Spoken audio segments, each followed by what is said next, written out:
There are no kings in this story. That is not a way of telling it. It is the finding, across 1,000,000 square kilometres, across 700 years, across more than 1,000 excavated sites. No palace, no throne room, no royal tomb, no conquest scene, no carved face of a ruler, no name of a single person. The largest civilization of the ancient world left us almost everything, and left out whoever was in charge of it. This is the entire story of the Indus Valley. How it rose, how it worked, how it came apart, and why the one thing every other early civilization insisted on is the one thing this one never did. To understand how something that large went missing for 4,000 years, start with a brick.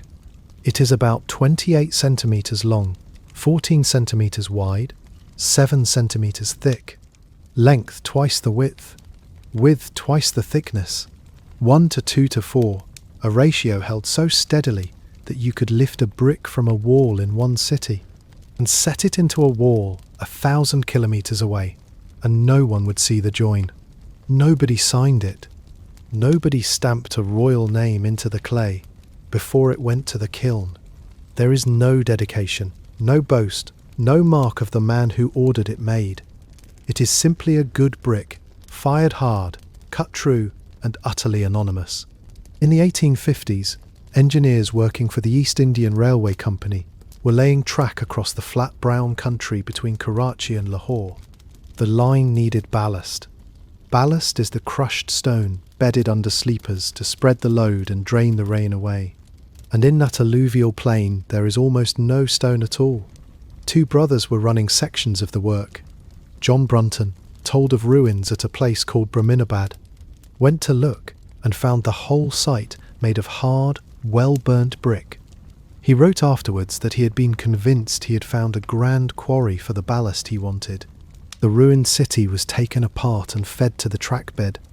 A few months later, further north, his brother William came upon another set of mounds beside a village called Harappa. Local people had been quarrying the mounds for their own building for generations. The engineers simply industrialised the habit. By William Brunton's own account, brick from that ruined city went on to provide ballast along some 93 miles of line. 93 miles. Roughly 150 kilometres of railway laid on the pulverised remains of one of the largest cities of the ancient world. Trains still run on that route. If you take the main line through Punjab today, somewhere beneath the rails, ground into gravel, are the walls of houses built 4,500 years ago by people whose language nobody can read and whose names nobody knows. That is where this begins.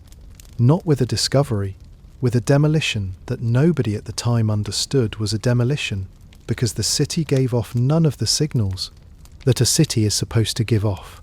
There was no pyramid on the skyline, no ziggurat, no colossal seated figure with a false beard staring down a processional way, no obelisk, no triumphal relief, no royal tomb stuffed with gold and attendants, just mound after mound of very good brick and a scatter of small carved stones with animals, and marks on them that nobody could interpret. The engineers were not vandals in their own minds. They were looking at what appeared to be a ruined brickworks. The thing that makes this civilization extraordinary is precisely the thing that made it invisible to them. It did not advertise. Every other early civilization we know announced itself. Egypt built mountains for dead men. Sumer raised temple platforms and carved the victories of kings into stone. Shang China buried its royalty with chariots and human sacrifices. Every one of them left at the top of society. An unmistakable individual. The Indus did not. What it left instead is drains, weights, toys, dice, bangles, kitchenware, sewers, wells, bathing platforms, bead workshops, standardised bricks and standardised pots. The physical evidence of an enormous, coordinated, technically brilliant society, running itself for 7 centuries with nobody visible at the top of it. That absence is the subject of this story, not as a gap to be apologised for, but as the central fact. Something happened on the Indus plain in the 3rd millennium before the Common Era that does not fit the pattern we have built our idea of civilization around. And the more carefully you look at the evidence, the harder it becomes to explain the absence away. Before any of that, though, there is the matter of how anyone found out at all. The first outsider to write about Harappa in a way that survives was a deserter. In 1826, a man calling himself Charles Masson, who was really James Lewis of the East India Company's artillery, was wandering through the Punjab under an invented American identity. He came upon enormous ruined mounds and heard local accounts of an ancient city of great extent. He published his description in 1842. Almost nobody cared. Ruined mounds were common in that country, and the assumption was that they belonged to some medieval town or other, one of the countless settlements that had risen and dissolved on that plain across the centuries. Alexander Cunningham, who would go on to found the Archaeological Survey of India, visited Harappa in the 1850s and again in the 1870s. He dug a little. He found pottery, church blades, and a small carved seal with a bull on it, and a line of unfamiliar marks above the animal's back. He did not know what to do with it. He guessed the marks might be an early form of Brahmi, the script that later carried Sanskrit and Prakrit across the subcontinent. He was wrong, but the guess is revealing. He assumed the object had to belong to a period he already had a name for. There was no space in the mental map for anything older.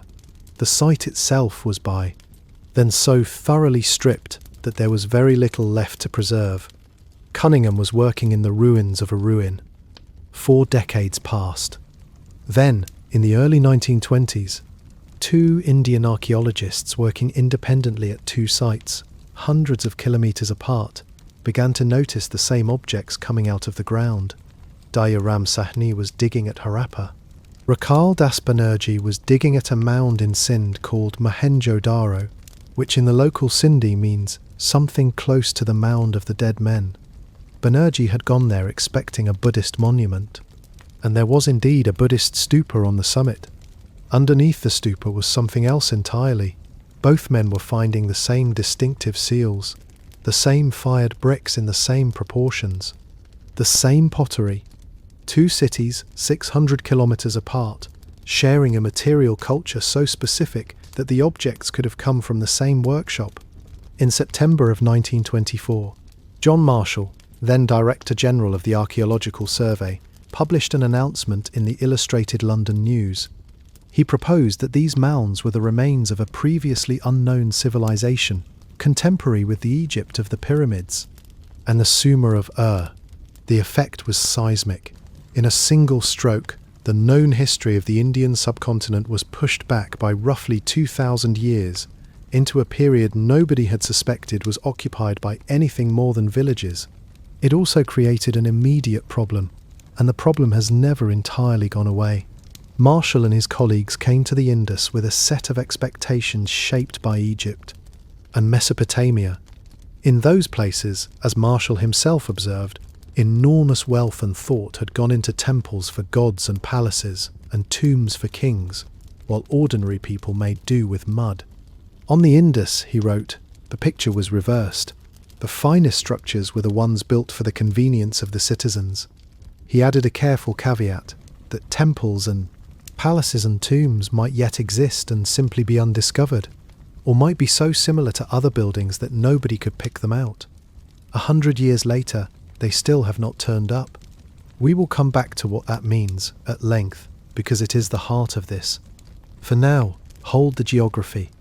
The Indus rises in the high Tibetan plateau, gathers the melt of the western Himalaya, and runs roughly 2,500 kilometres south and west to the Arabian Sea.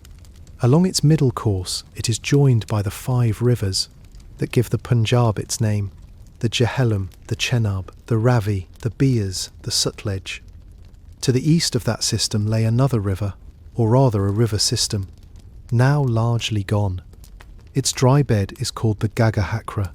It runs from the Himalayan foothills down towards the Thar Desert, and, in the 3rd millennium before the Common Era, it carried enough water to support an extraordinary density of settlement along its banks.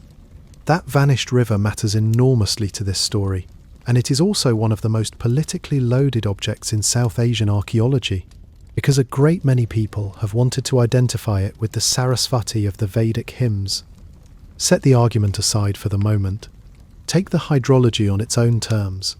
Together, the Indus system and the Ganga-Hakra system watered a plain of astonishing agricultural potential and equally astonishing risk. The mechanism is worth understanding because everything else rests on it. Each summer, the monsoon comes up from the Indian Ocean and breaks over the subcontinent. At the same time, Himalayan snow melts into the headwaters. The rivers rise, spill their banks, and lay a fresh sheet of silt across the floodplain. You do not need to plough deeply into that silt. You do not need to irrigate it by canal. You wait for the water to fall back. You sow into the wet ground, and the crop grows on the moisture already held in the soil.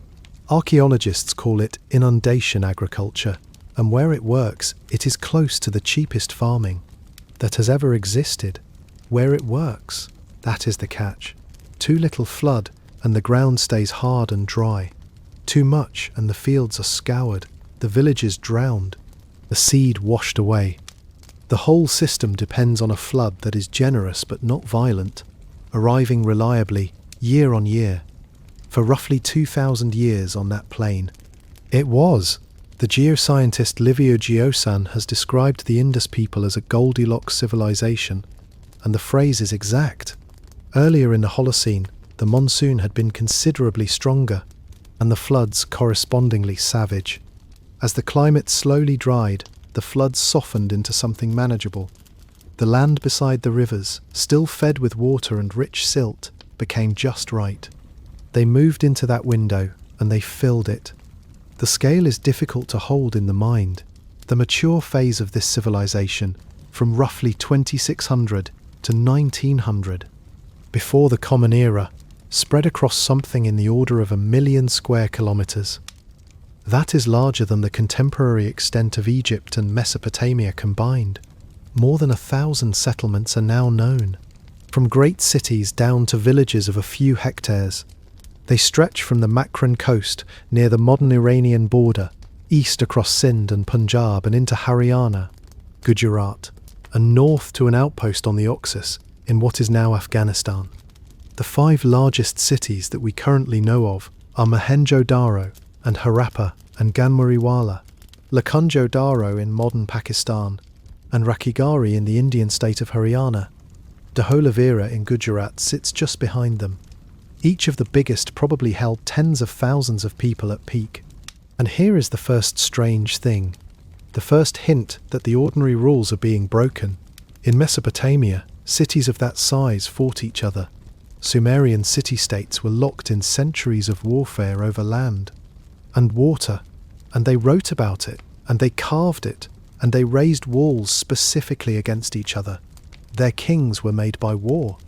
On the Indus, the great cities show no sign of having fought at all. There is no destruction layer to mark a conquest. There is no defensive architecture designed against siege engines or massed assault. There is no art of victory anywhere in the entire corpus. What there is instead, running from the Makran coast to the Yamuna, is uniformity. The same brick ratios, the same weights, calibrated to the same fractions of a gram, the same pottery forms, the same seal shapes, the same sign system, the same layouts, the same drains. Something was holding 1 million square kilometres together for 700 years. Something was making people in Gujarat, and people in Punjab, and people in Baluchistan cut their bricks the same way and weigh their goods against the same stone cubes. We do not know what it was.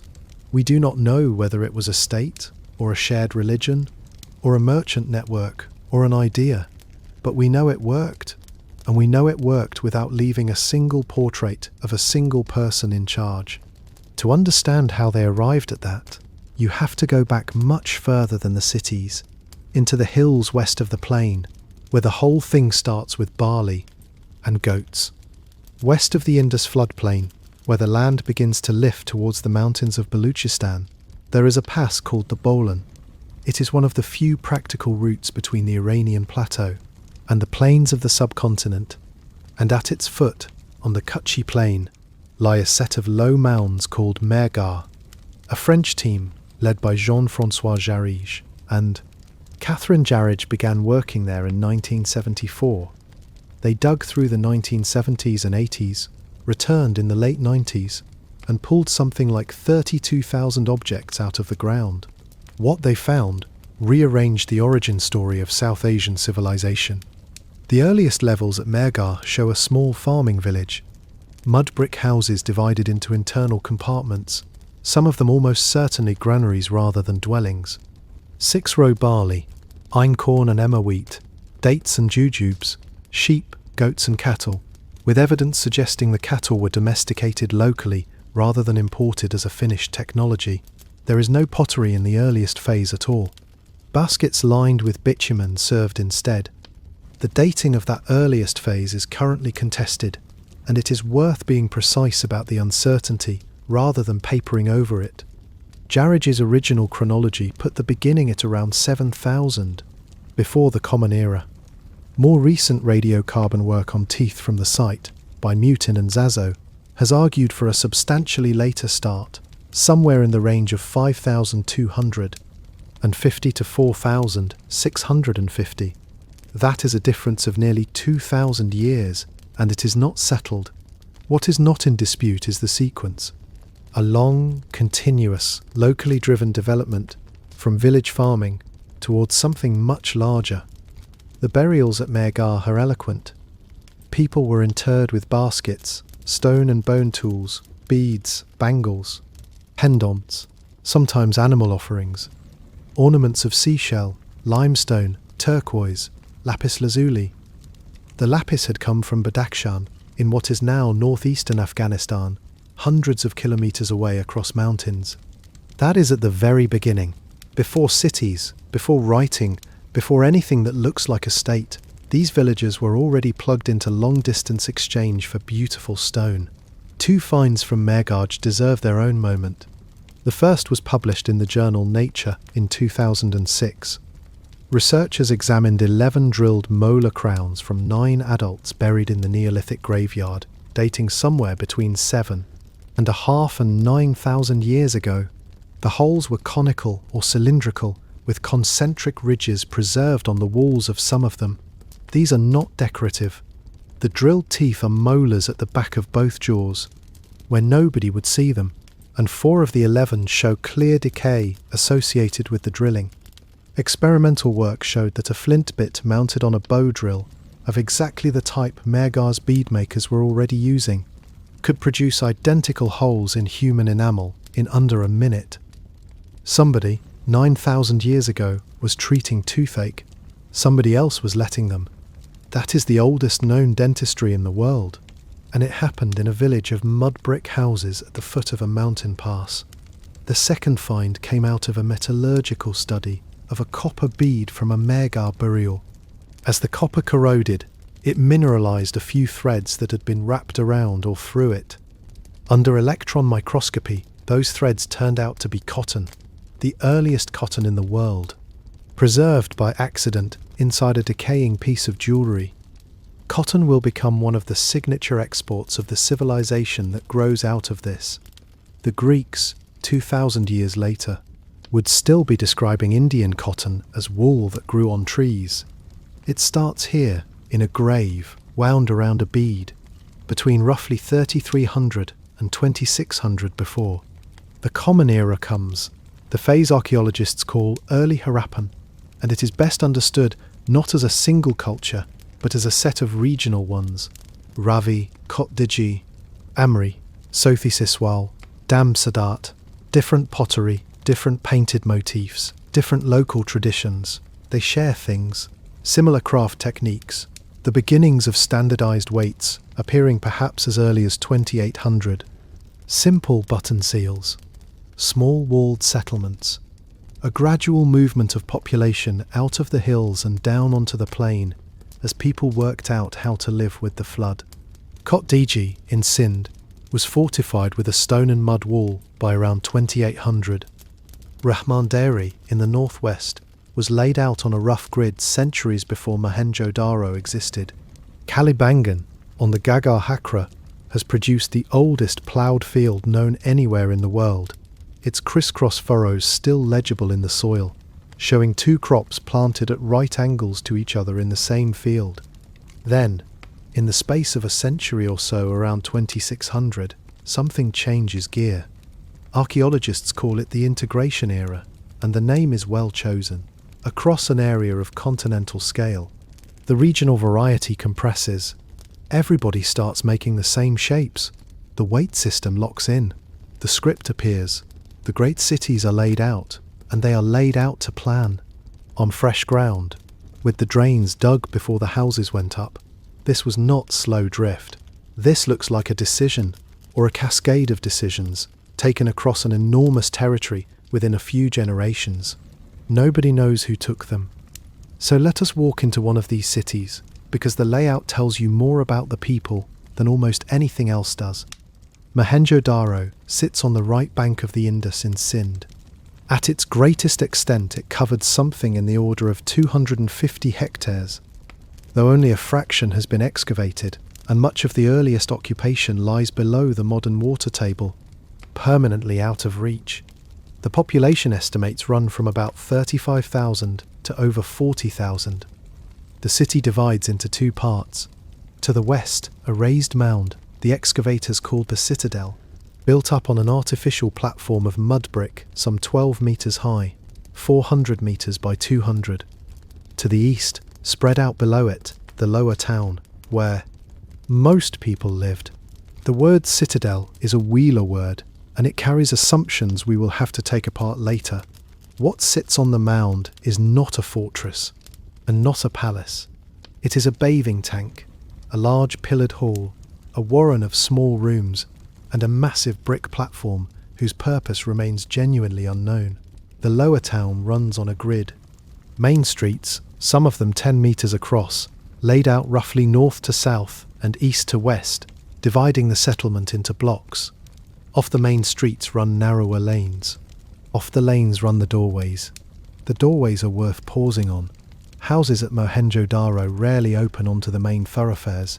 They open onto side lanes, and they open into a small entrance passage that turns so that a person on the street cannot see into the interior. Inside, rooms are arranged around a central courtyard open to the sky, which does the work of light and air. That is a domestic architecture of privacy, not fear exactly, since there is no defensive hardening about it. Something more like a shared understanding that the inside of a household is not the public's business. Many of the houses had more than one story. Staircases survive, and so do the terracotta drain pipes that carried wastewater from the upper floors down to the street. Most had a well, or shared one with immediate neighbours. Most had a bathing platform. Many had a lavatory. Harappa, 600 kilometres to the northeast on the old bed of the Ravi, covered around 150 hectares and probably held 23,000 people or more. It is worse preserved, for the reason we began with, but the plan is recognisably the same idea, executed on different ground. Rakhigarhi in Haryana may be larger than either. Recent work suggests a spread of some 350 hectares across several mounds, with a lapidary workshop in the lower town, where roughly 3,000 unfinished beads were found lying at various stages of manufacture, alongside the drill bits and the polishers and the hearths for heat-treating the stone. Ganwarivala in Cholistan has barely been touched. Mohenjo-daro in Sindh is a relatively recent addition to the list of major centres. Then there is Dholavira, and Dholavira is where the picture gets strange in a productive way. It stands on Kadir Bet, an island in the salt flats of the Great Rann of Kutch in Gujarat, discovered by Jagatpati Joshi in 1967 and excavated across 13 seasons by Ravindra Singh Bisht between 1990 and 2005. It became a World Heritage Site in 2021. Unlike the northern cities, Dholavira is built of stone as much as brick, because stone was what the island had. And unlike them, it divides into three: a heavily fortified castle, a middle town, and a lower town. with a large open ground between the castle and the middle town that has been interpreted, cautiously, as a space for public gathering. It also has almost no fresh water. There is no river on Kadirbet. There are two seasonal streams, the Mansar to the north and the Manhar to the south, which run when it rains and are dry the rest of the year. What the Dholavirans built to solve. That problem is one of the genuine engineering achievements of the Bronze Age, and we will come to it in a moment because it belongs to a larger subject. Further sites fill out the map. Lothal, near the Gulf of Kumpat, with its warehouse and its enormous brick basin. Kalibangan on the Gargar Hakra, with its ploughed field and its rows of fire pits.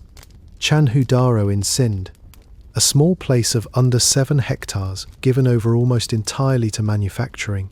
Beads, shell, seals, weights. Najeshwar and Balakot on the coast, working shell into bangles.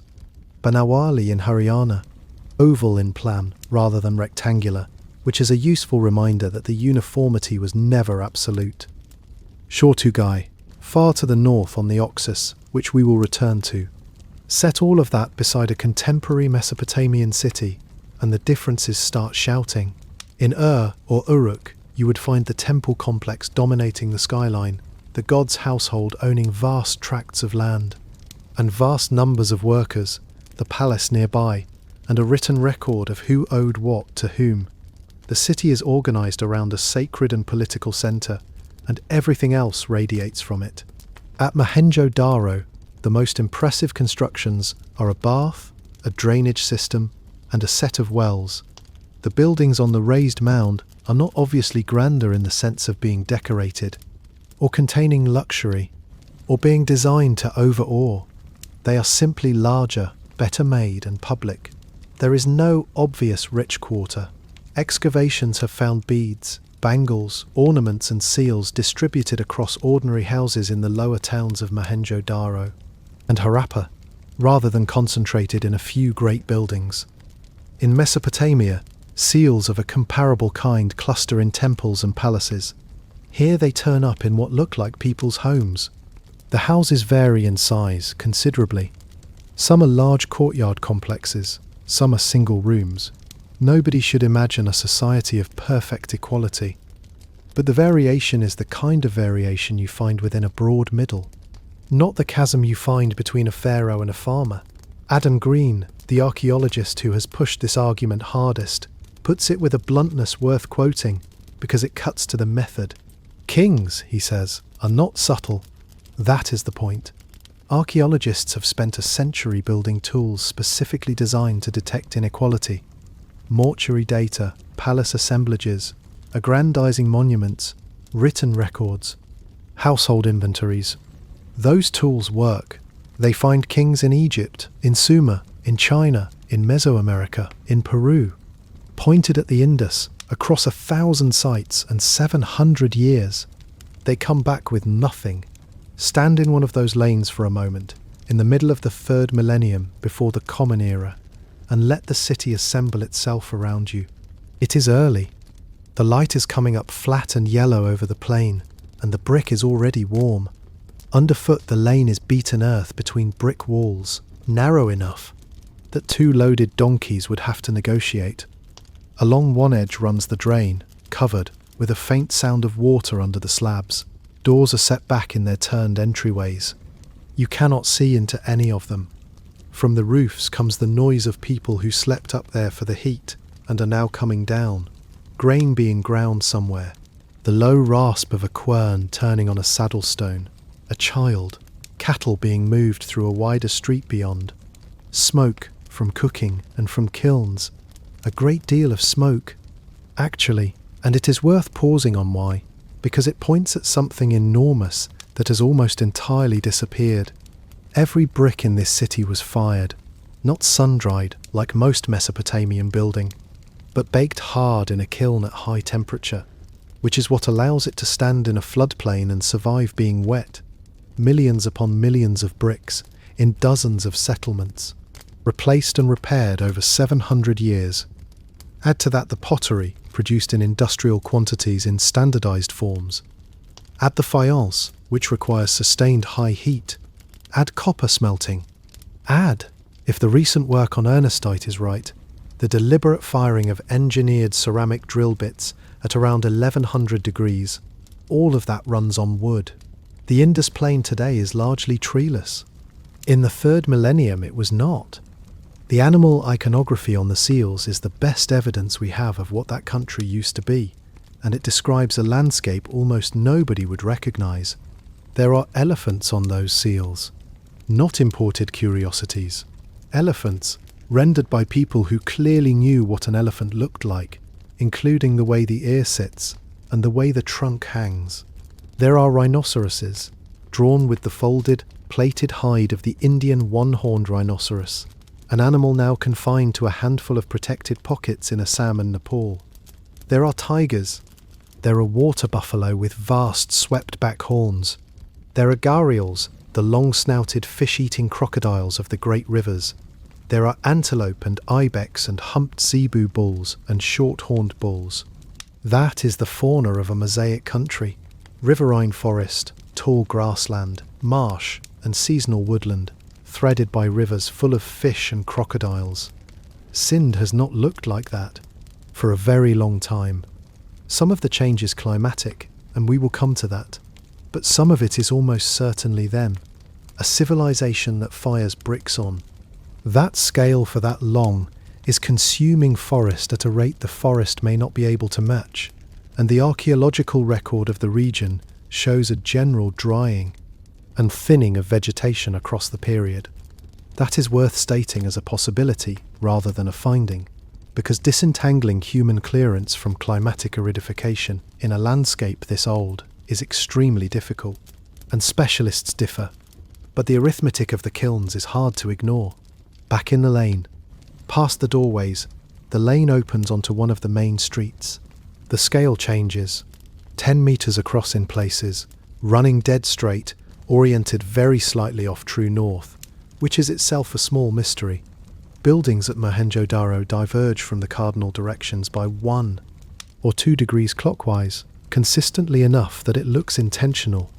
One suggestion, and it is a suggestion, is that the alignment was set by the rising of particular stars at the spring equinox in that era.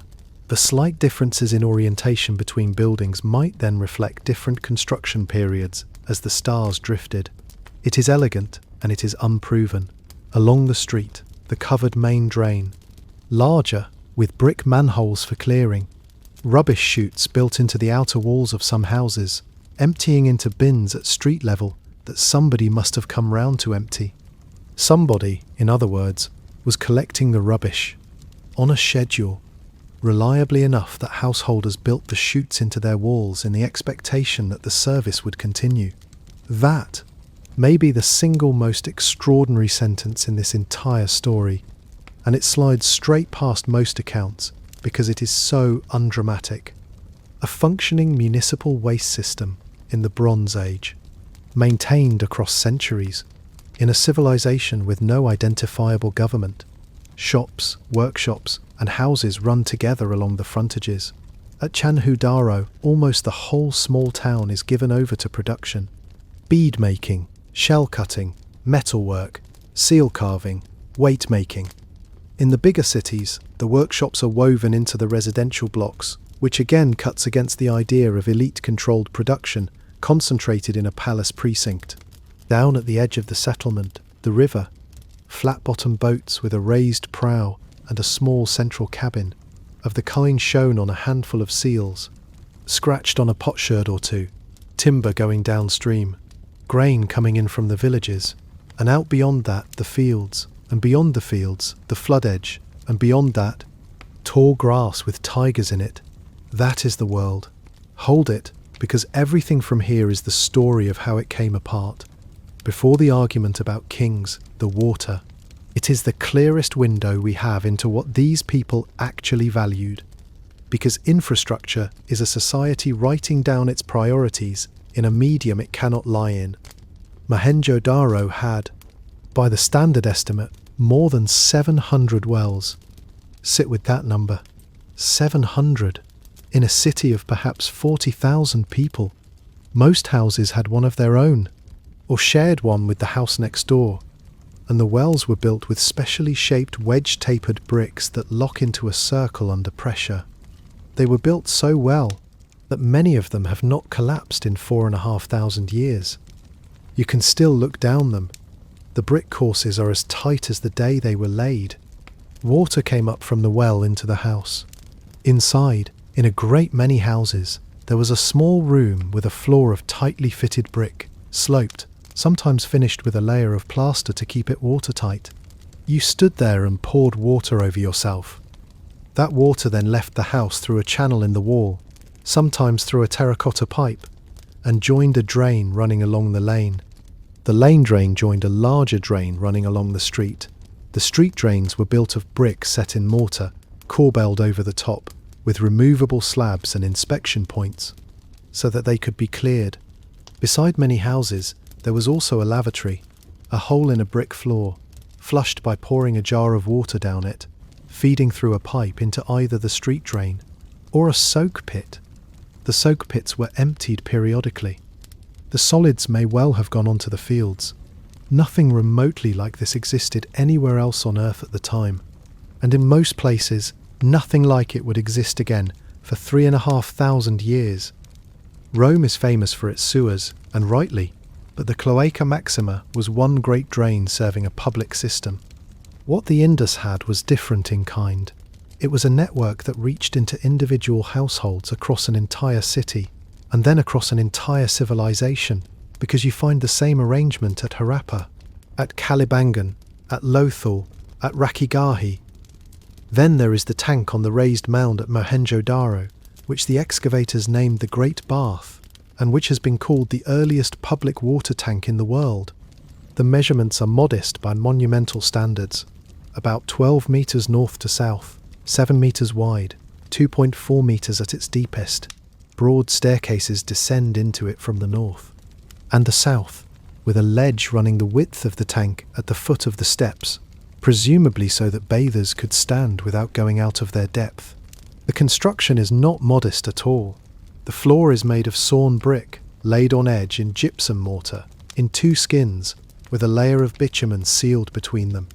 The walls were built the same way, with bitumen packed along the sides. That is a deliberate, expensive, expert waterproofing system, and it is among the earliest known anywhere. Water was drawn from a large well in an adjacent room. Waste ran out through an outlet in one corner, into a corbelled drain high enough for a person to walk down. Colonnades ran along 3 sides. To the north was a set of small rooms, some with their own raised bathing platforms. What was it for? The honest answer is that we do not know, and I want to flag that clearly rather than let a guess harden into a fact. Most scholars think ritual purification of some kind, on the reasonable grounds that the effort involved seems disproportionate for recreation. Others point out that a beautifully engineered public pool is a perfectly good thing to build for its own sake. There are no inlet drains, no inscription, no image of anyone using it. There is a hole in the ground lined with tar, and everything else is inference. At Dholavira, the water problem was existential, and the solution was correspondingly total. The Dholavirans built a cascade. Check dams and bunds were thrown across the 2 seasonal streams to slow the water and drop its silt.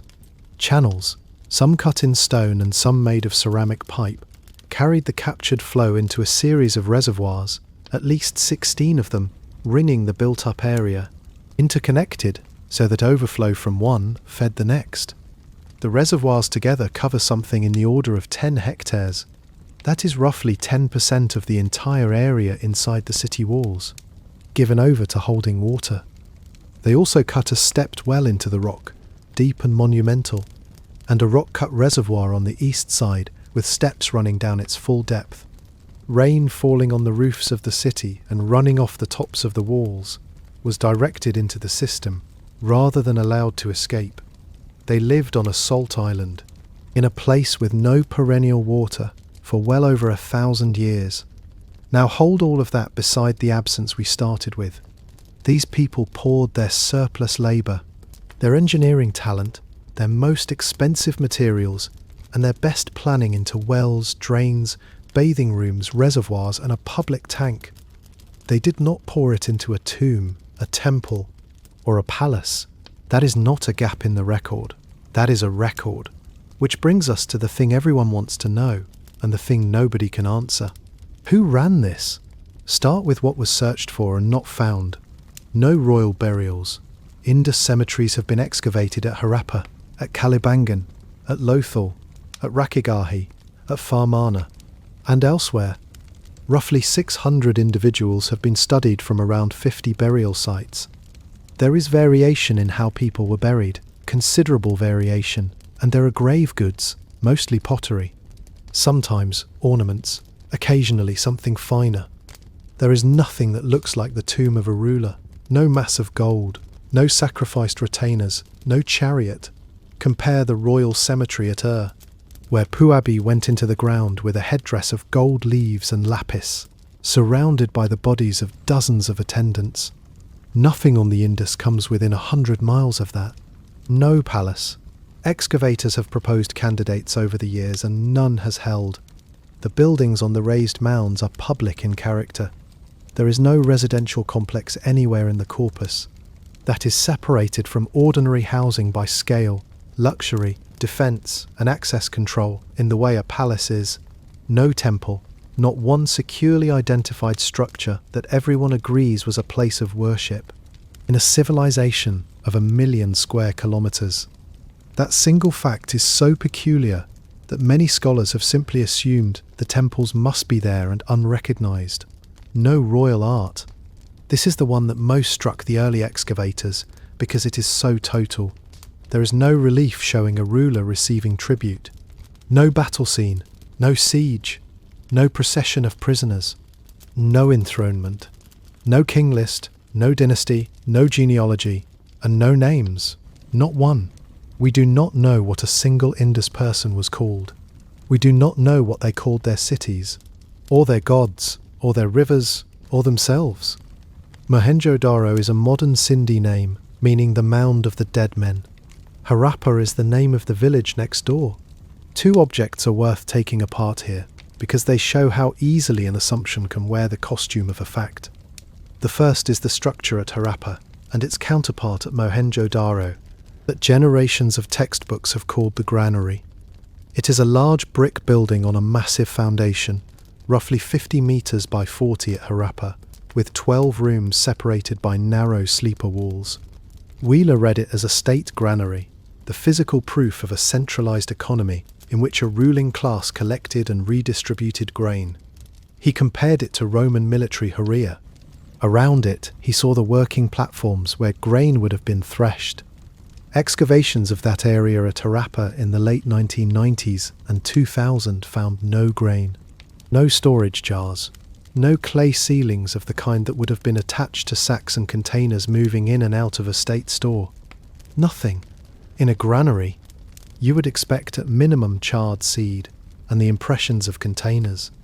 There is neither at Harappa or at Mohenjo-daro. Modern archaeologists no longer call these buildings granaries. Their function is simply unknown. Something happened in them, on a large scale, in a well-made structure on an artificial platform, and we have no idea what it was. The second object is the small stone figure from Mohenjo-daro, known worldwide as the Priest King. He is 17.5 centimetres tall, carved in steatite, broken off below the chest. He wears a headband with a circular ornament and a cloak over the left shoulder patterned with trefoils that were once filled with red paste. His eyes are narrowed and directed downwards. His beard is trimmed and his upper lip shaved. He is a magnificent object, and there is not a shred of evidence that he is a priest or a king. The name was applied by Marshall's generation, working by analogy with Mesopotamia, where a bearded man in a cloak with a headband is very likely to be exactly that. On the Indus, there is nothing to attach the figure to a role. He was not found in a palace or a temple. He wears no crown that we can identify as a crown. The trefoil pattern appears elsewhere in the Near East, which tells us about exchange of motifs rather than about offices. He might be a ruler. He might be an ancestor, a deity, a merchant, a mythological figure, a portrait of somebody's grandfather. We call him a priest king because 100 years ago somebody needed the Indus to have one. That, in miniature, is the whole problem. When you go looking for a hierarchy that has to be there, you will find it in the ambiguity. Here is where I will step out from behind the evidence and take a position, because this script owes you one, and because I think the fence-sitting on this question has gone on too long. I do not think the kings are hiding. The standard defense of the missing elite is that the evidence has not survived, or has not been found, or is not being recognized. Each of those is possible in isolation. Together, across the whole corpus, they buckle.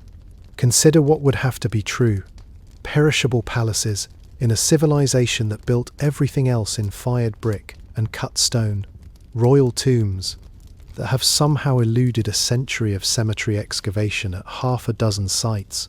Monumental art that existed and then vanished completely, leaving no fragment, no broken hand, no chip of an inscription, while thousands of tiny steatite seals survived intact in the same deposits, and an entire class of rulers who, uniquely among all early complex societies, chose not to be depicted, not to be named, not to be buried richly, and not to be commemorated for 700 consecutive years across 1 million square kilometres without a single lapse. At some point, the simpler reading is the correct one. Marshall looked at Mohenjo-daro in the 1920s, compared it with what he knew of Egypt and Iraq, and concluded that the finest buildings here were built for the citizens. I think he was substantially right, and I think the century of theorizing that tried to correct him was driven less by evidence than by a model of how societies must develop. That model came out of the middle of the 20th century, when anthropologists were arranging all human societies on a single ladder, running from band to tribe, to chiefdom, to state, with increasing hierarchy at every rung. If the Indus had cities, standardization and long-distance trade, it had to be a state. If it was a state, it had to have a ruling class. Therefore, the ruling class was there, and the job of archaeology was to find it. That is not inference. That is a prior belief looking for a costume. I want to be careful about what I am, and am not claiming, because the opposite error is just as bad. I am not saying the Indus was a paradise of equals. Houses differ in size, access to certain crafted goods differs, and when we come to the bones, we will find evidence of real violence and real inequality of suffering, unevenly distributed and getting worse over time. What I am saying is narrower and, I think, stronger. There is no evidence for a class of rulers who monopolized resources, directed everyone else's labor, and advertised themselves in stone, the kind of concentrated, personal, hereditary power that shaped Egypt and Sumer does not appear to have existed here. Which leaves the harder question, and it is the one this civilization exists to ask us. If not a king, then what? Because something coordinated all this. The answer, or the closest thing to one, is sitting in museum drawers all over the subcontinent in the form of small polished cubes of stone.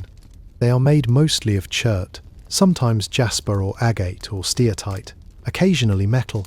They are cut into cubes, with the faces ground flat and polished smooth, the edges sometimes lightly beveled. They are entirely undecorated. Not one of them carries an inscription, a mark, a symbol, or a numeral. They are weights, and they are the single most revealing artifact this civilization produced.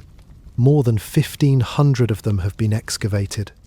The system was first worked out by A.S. Hemi, analysing the weights recovered from Mohenjo-daro in the 1930s. It has held up under every subsequent analysis. The smallest weight in the series is about 0.856 of a gram. From there the weights double, roughly 1.7, 3.4, 6.9, 13.7. 13.7 grams is the 16th step, and it is by a wide margin the most commonly found weight in the whole corpus, which is why later researchers took it as the base unit of the system. Above that point, the system changes gear from doubling to decimal multiples, 10 times, 20, 50, 100, and on up. The largest weights run to several kilograms, so it is binary at the fine end, where you are weighing precious stone and metal, and you want to halve, and halve again, and decimal at the coarse end, where you are weighing bulk goods, and you want round numbers. That is not an accident, that is design. Now the part. That should stop you. The weights conform to those standards, not just within a city, but across the entire civilization. Cubes from Harappa, and cubes from Mohenjo-daro, and cubes from Lothal, 800 kilometres apart, match each other. Many individual weights sit within 0.5% to 1% of their expected value, and they hold that accuracy for something like 700 years. Try to imagine what it takes to do that. Somebody has to make the master weights. Somebody has to distribute copies. Somebody has to check them, because stonewares and cheats exist. Somebody has to be trusted enough that a merchant in Gujarat will accept a Punjabi trader's cube without arguing, and that arrangement has to survive generational turnover, on and on, for 7 centuries. The bricks tell the same story. That 1 to 2 to 4 ratio holds across the whole territory. Individual householders were not firing their own bricks in their own moulds to their own preferences. Brickmaking was organised at scale, to a shared specification, in dozens of separate settlements. The pottery tells it again. The seal shapes tell it again. The layouts tell it again. So here is the paradox in its sharpest form. This is a civilization with the most rigorous standardization in the ancient world, and no visible authority to enforce it. Several explanations are on the table, and it is worth laying them out fairly, because reasonable people disagree. 1. There was a centralized state after all, and we simply have not found its apparatus. This is the traditional view, and it is losing ground for the reasons already given. 2. There was a priestly or ritual authority whose power ran through belief rather than through visible coercion, so it left ritual buildings and no palaces. The difficulty is that we cannot securely identify the ritual buildings either. 3. The standardization was driven by merchants. Traders have an intense self-interest in shared weights and measures, because a common standard is what makes long-distance exchange possible without constant renegotiation. Guilds and merchant associations could plausibly maintain a metrology for centuries without anyone wearing a crown. 4. And this is where much of the field has moved: heterarchy. The term describes a society organized into multiple groups of roughly comparable status, ranked differently against each other depending on what is being measured, rather than stacked in a single pyramid. Different craft communities, kin groups and settlements cooperating, competing and negotiating, with no permanent apex. Under a heterarchy model, standardization is not imposed from above. It emerges and persists because everyone benefits, and no single group can capture it. Here is my second position, and it is a reading rather than a proof. I think the weights are evidence of an authority. That was real, effective, and impersonal. Not a person, a system, a set of shared conventions maintained by mutual interest, enforced by the ordinary social pressure of not being the person whose weights are wrong, and legitimized by something we cannot see. And I think that specific arrangement is why we cannot find the top of the pyramid. There was no top. There was a very wide, very flat, very durable middle, held together by agreement rather than command. If that sounds fragile, consider that it lasted longer than the Roman Empire in the West. Consider that it held together an area larger than Egypt and Mesopotamia combined, and that it apparently did so without an army. There is one more piece of the puzzle, and it is the most tantalizing and the most frustrating object this civilization left us. The seals. They are small, most of them between 2 and 4 centimeters square, carved from steatite, then fired to harden and whiten the surface. On the back is a pierced boss, so that the seal could be worn on a cord. On the front, in intaglio, so that it prints correctly. When pressed into clay is an animal, usually, and above the animal a line of signs. Roughly 4,000 to 5,000 inscribed objects are known. Seals and their impressions make up the majority.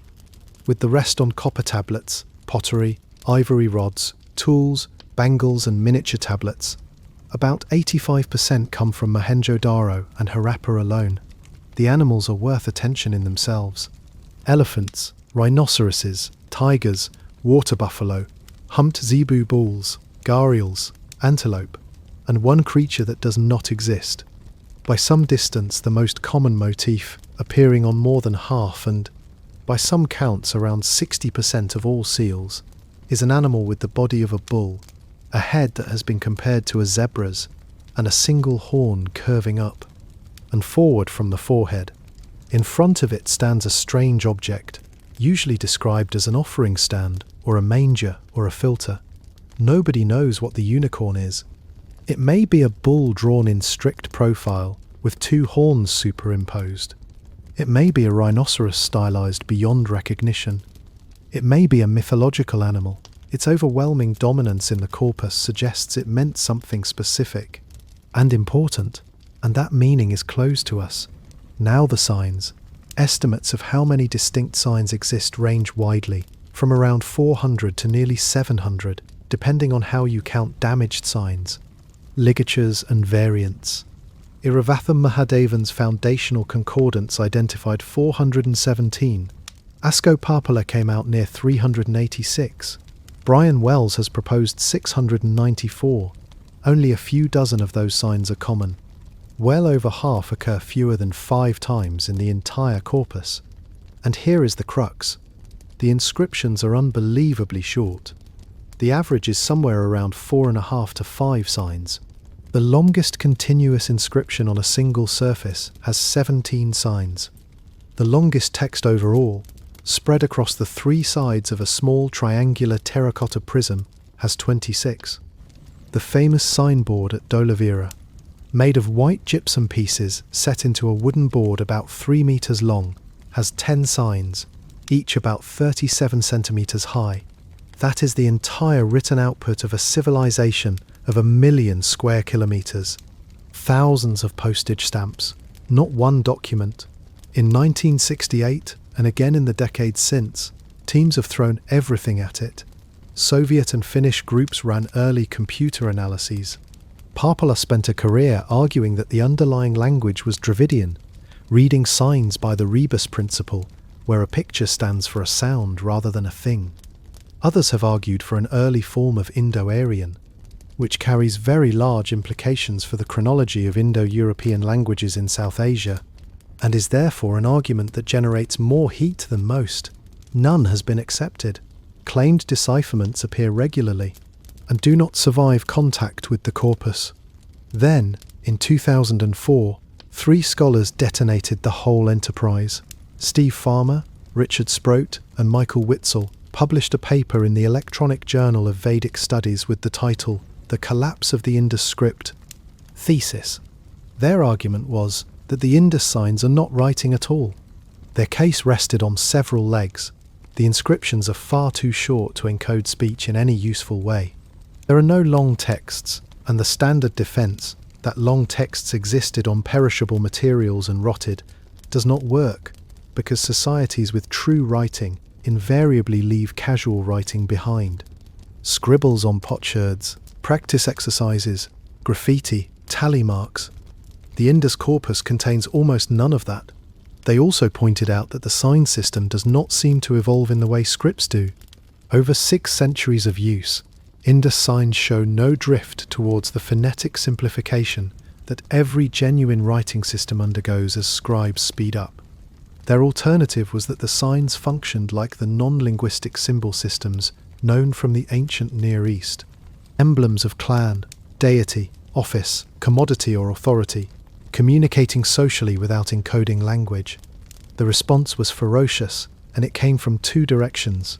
In 2009, Rajesh Rao and colleagues published in Science a study of conditional entropy in the Indus corpus, arguing that the statistical structure of the sign sequences resembled linguistic systems more than non-linguistic ones. Farmer and Sproat replied, sharply, that conditional entropy simply measures order versus disorder in any sequence and cannot distinguish a language from a non-language. The archaeologist Massimo Vidale attacked from a different angle, arguing that brevity alone proves nothing and that the paper's picture of Indus society was out of date. More recently, the ground has shifted again. Bahata Ansumali Mukhopadhyay has argued in a series of papers that the inscriptions are administrative and commercial documents, encoding taxes, licenses, commodity controls, and access permissions, rather than proper nouns. The evidence she assembles is contextual and rather compelling. Seals cluster near city gates, at craft workshops, in public buildings, often found alongside standardized weights. Sealings survive with the reverse side impressions of the containers and door locks they were attached to. Statistical work has found that the great majority of seal inscriptions are unique, which is what you would expect from records of individual transactions, and not what you would expect from a small set of clan emblems. Here is my third position, and I hold it more loosely than the others, because the evidence genuinely underdetermines the answer. I think the argument has been badly framed by both sides. The question has been posed as writing or not writing, as though those were the only two shelves available, and I suspect the truth sits between them in a place we do not have a good word for.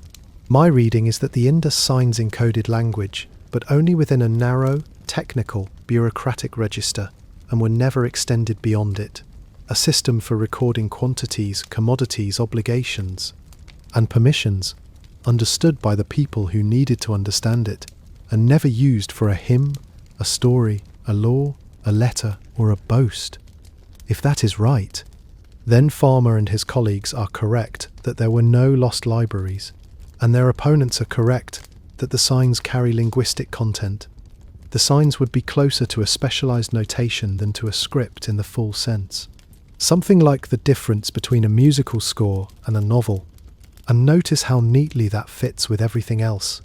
A civilization with no royal inscriptions, no epics, no king lists, no religious texts, is exactly the civilization you would expect to have a writing system used only for goods.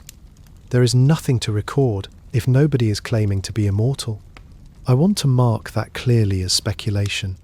It is a hypothesis that fits the evidence, not a finding. If someone digs up a metre-long inscribed panel tomorrow, I am wrong, and I will be delighted. What is not speculation is the consequence. Whatever those signs are, we cannot read them, and so this civilization is the only major literate, semi-literate society of the ancient world that we know entirely through its objects, and not at all through its words. No ruler's name, no god's name, no self-designation. We do not even know whether they thought of themselves as one people, or as a loose federation of communities who happen to share a way of making bricks. There is one more thing to say about the seals before we follow them out of the valley, and it concerns not what they say, but what they did. A stamp seal is a tool. Its purpose is to be pressed into soft clay, so that the clay carries the impression, and the impression is then attached to something. We have the impressions. They are called sealings, and they are in many ways more informative than the seals themselves, because the reverse of a sealing preserves the negative of whatever it was stuck to. Turn one over, and you can read the weave of a reed mat, the twist of a cord, the coarse grain of sacking, the edge of a pottery rim where a cloth cover was tied down over the mouth of a jar, the shape of a wooden peg from a door lock. That is how a sealing works. You wrap or close something, you press clay over the join, and you stamp the clay. Nobody can open the container without destroying the seal, and everybody can see whose mark was on it. At Lothal, the floor of the warehouse yielded sealings with exactly those reverse impressions. Goods arrived, packaged and stamped, and somebody in that building opened them. Seals turn up in particular places, near city gates, notably at Harappa, in craft workshops, notably at Mohenjo-daro, in large public buildings, and they are frequently found in association with the standardized weights. Put those two facts side by side. A device for authenticating goods and a device for measuring them, found together at the points where goods enter a city or leave a workshop. That is a customs post, or something very like one, described entirely without words.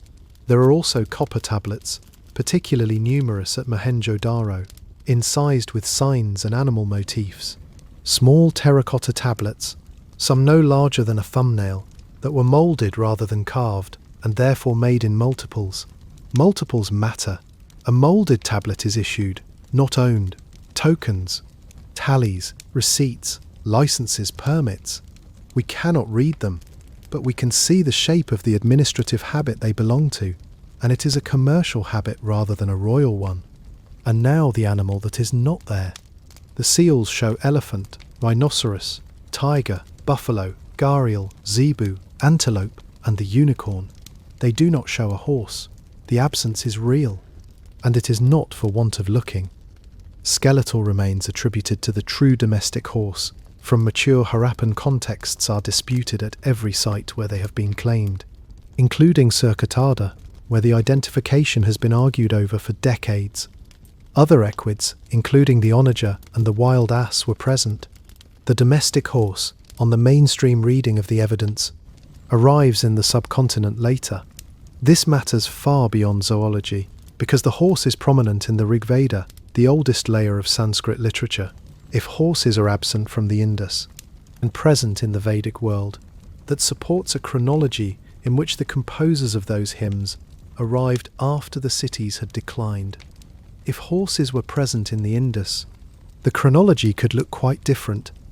That is why the question generates far more heat than a bone assemblage normally would, and it is also why it produced one of the more instructive episodes in the history of the discipline.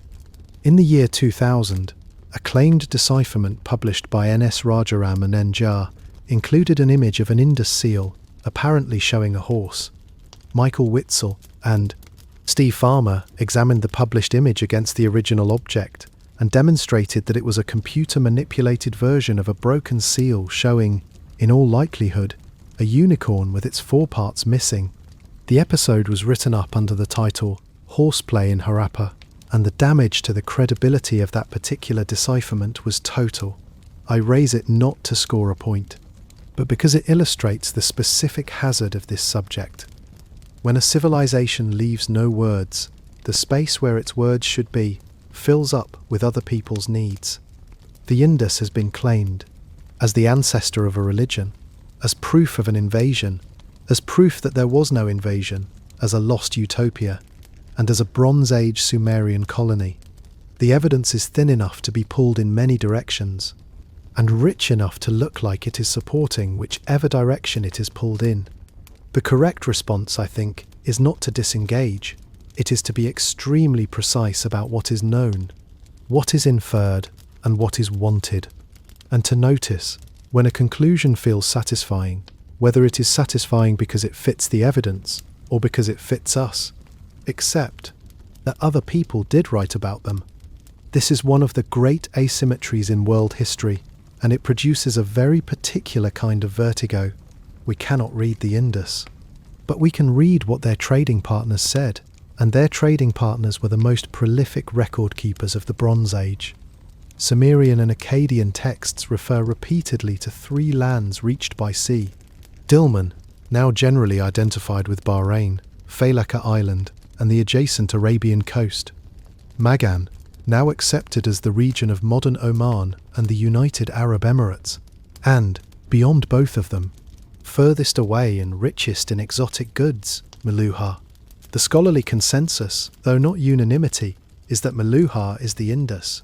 Sargon of Akkad, who founded the first Mesopotamian empire in the 24th century, before the Common Era, left an inscription boasting that he had moored the ships of Meluhha, the ships of Magan, and the ships of Dilmun at the quay of his capital.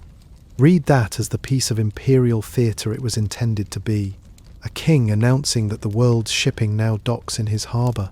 But under the boast is a fact. Ships were coming from the Indus to Mesopotamia, and everyone knew it, and it was worth bragging about. Sargon's grandson, Naram-Sin, listing the rebel kings he had defeated, mentions a man of Meluhha. Gudea of Lagash, in the 21st century, records Meluhhans coming to Sumer with gold dust and carnelian. In one of his cylinder inscriptions, he imagines Magan and Meluhha coming down from their mountains to attend his temple. Then there is a single small object that changes the texture of all this from commerce to human beings. It is an Akkadian cylinder seal, now in the Louvre.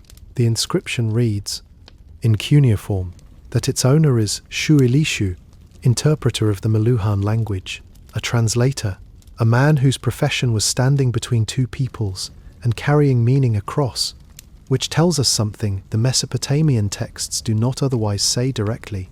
Meluhhan was a language, distinct enough from Akkadian and Sumerian that professional interpreters were required, and there was enough sustained traffic to make interpreting a career worth advertising on your personal seal.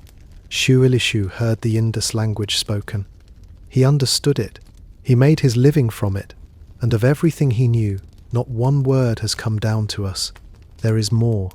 Cuneiform records indicate that there was a Meluhhan village in Akkad, with people described as sons of Meluhha living in it.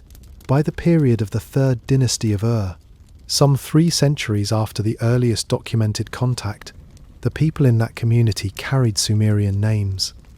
That is the archaeology of assimilation, visible in a personnel record.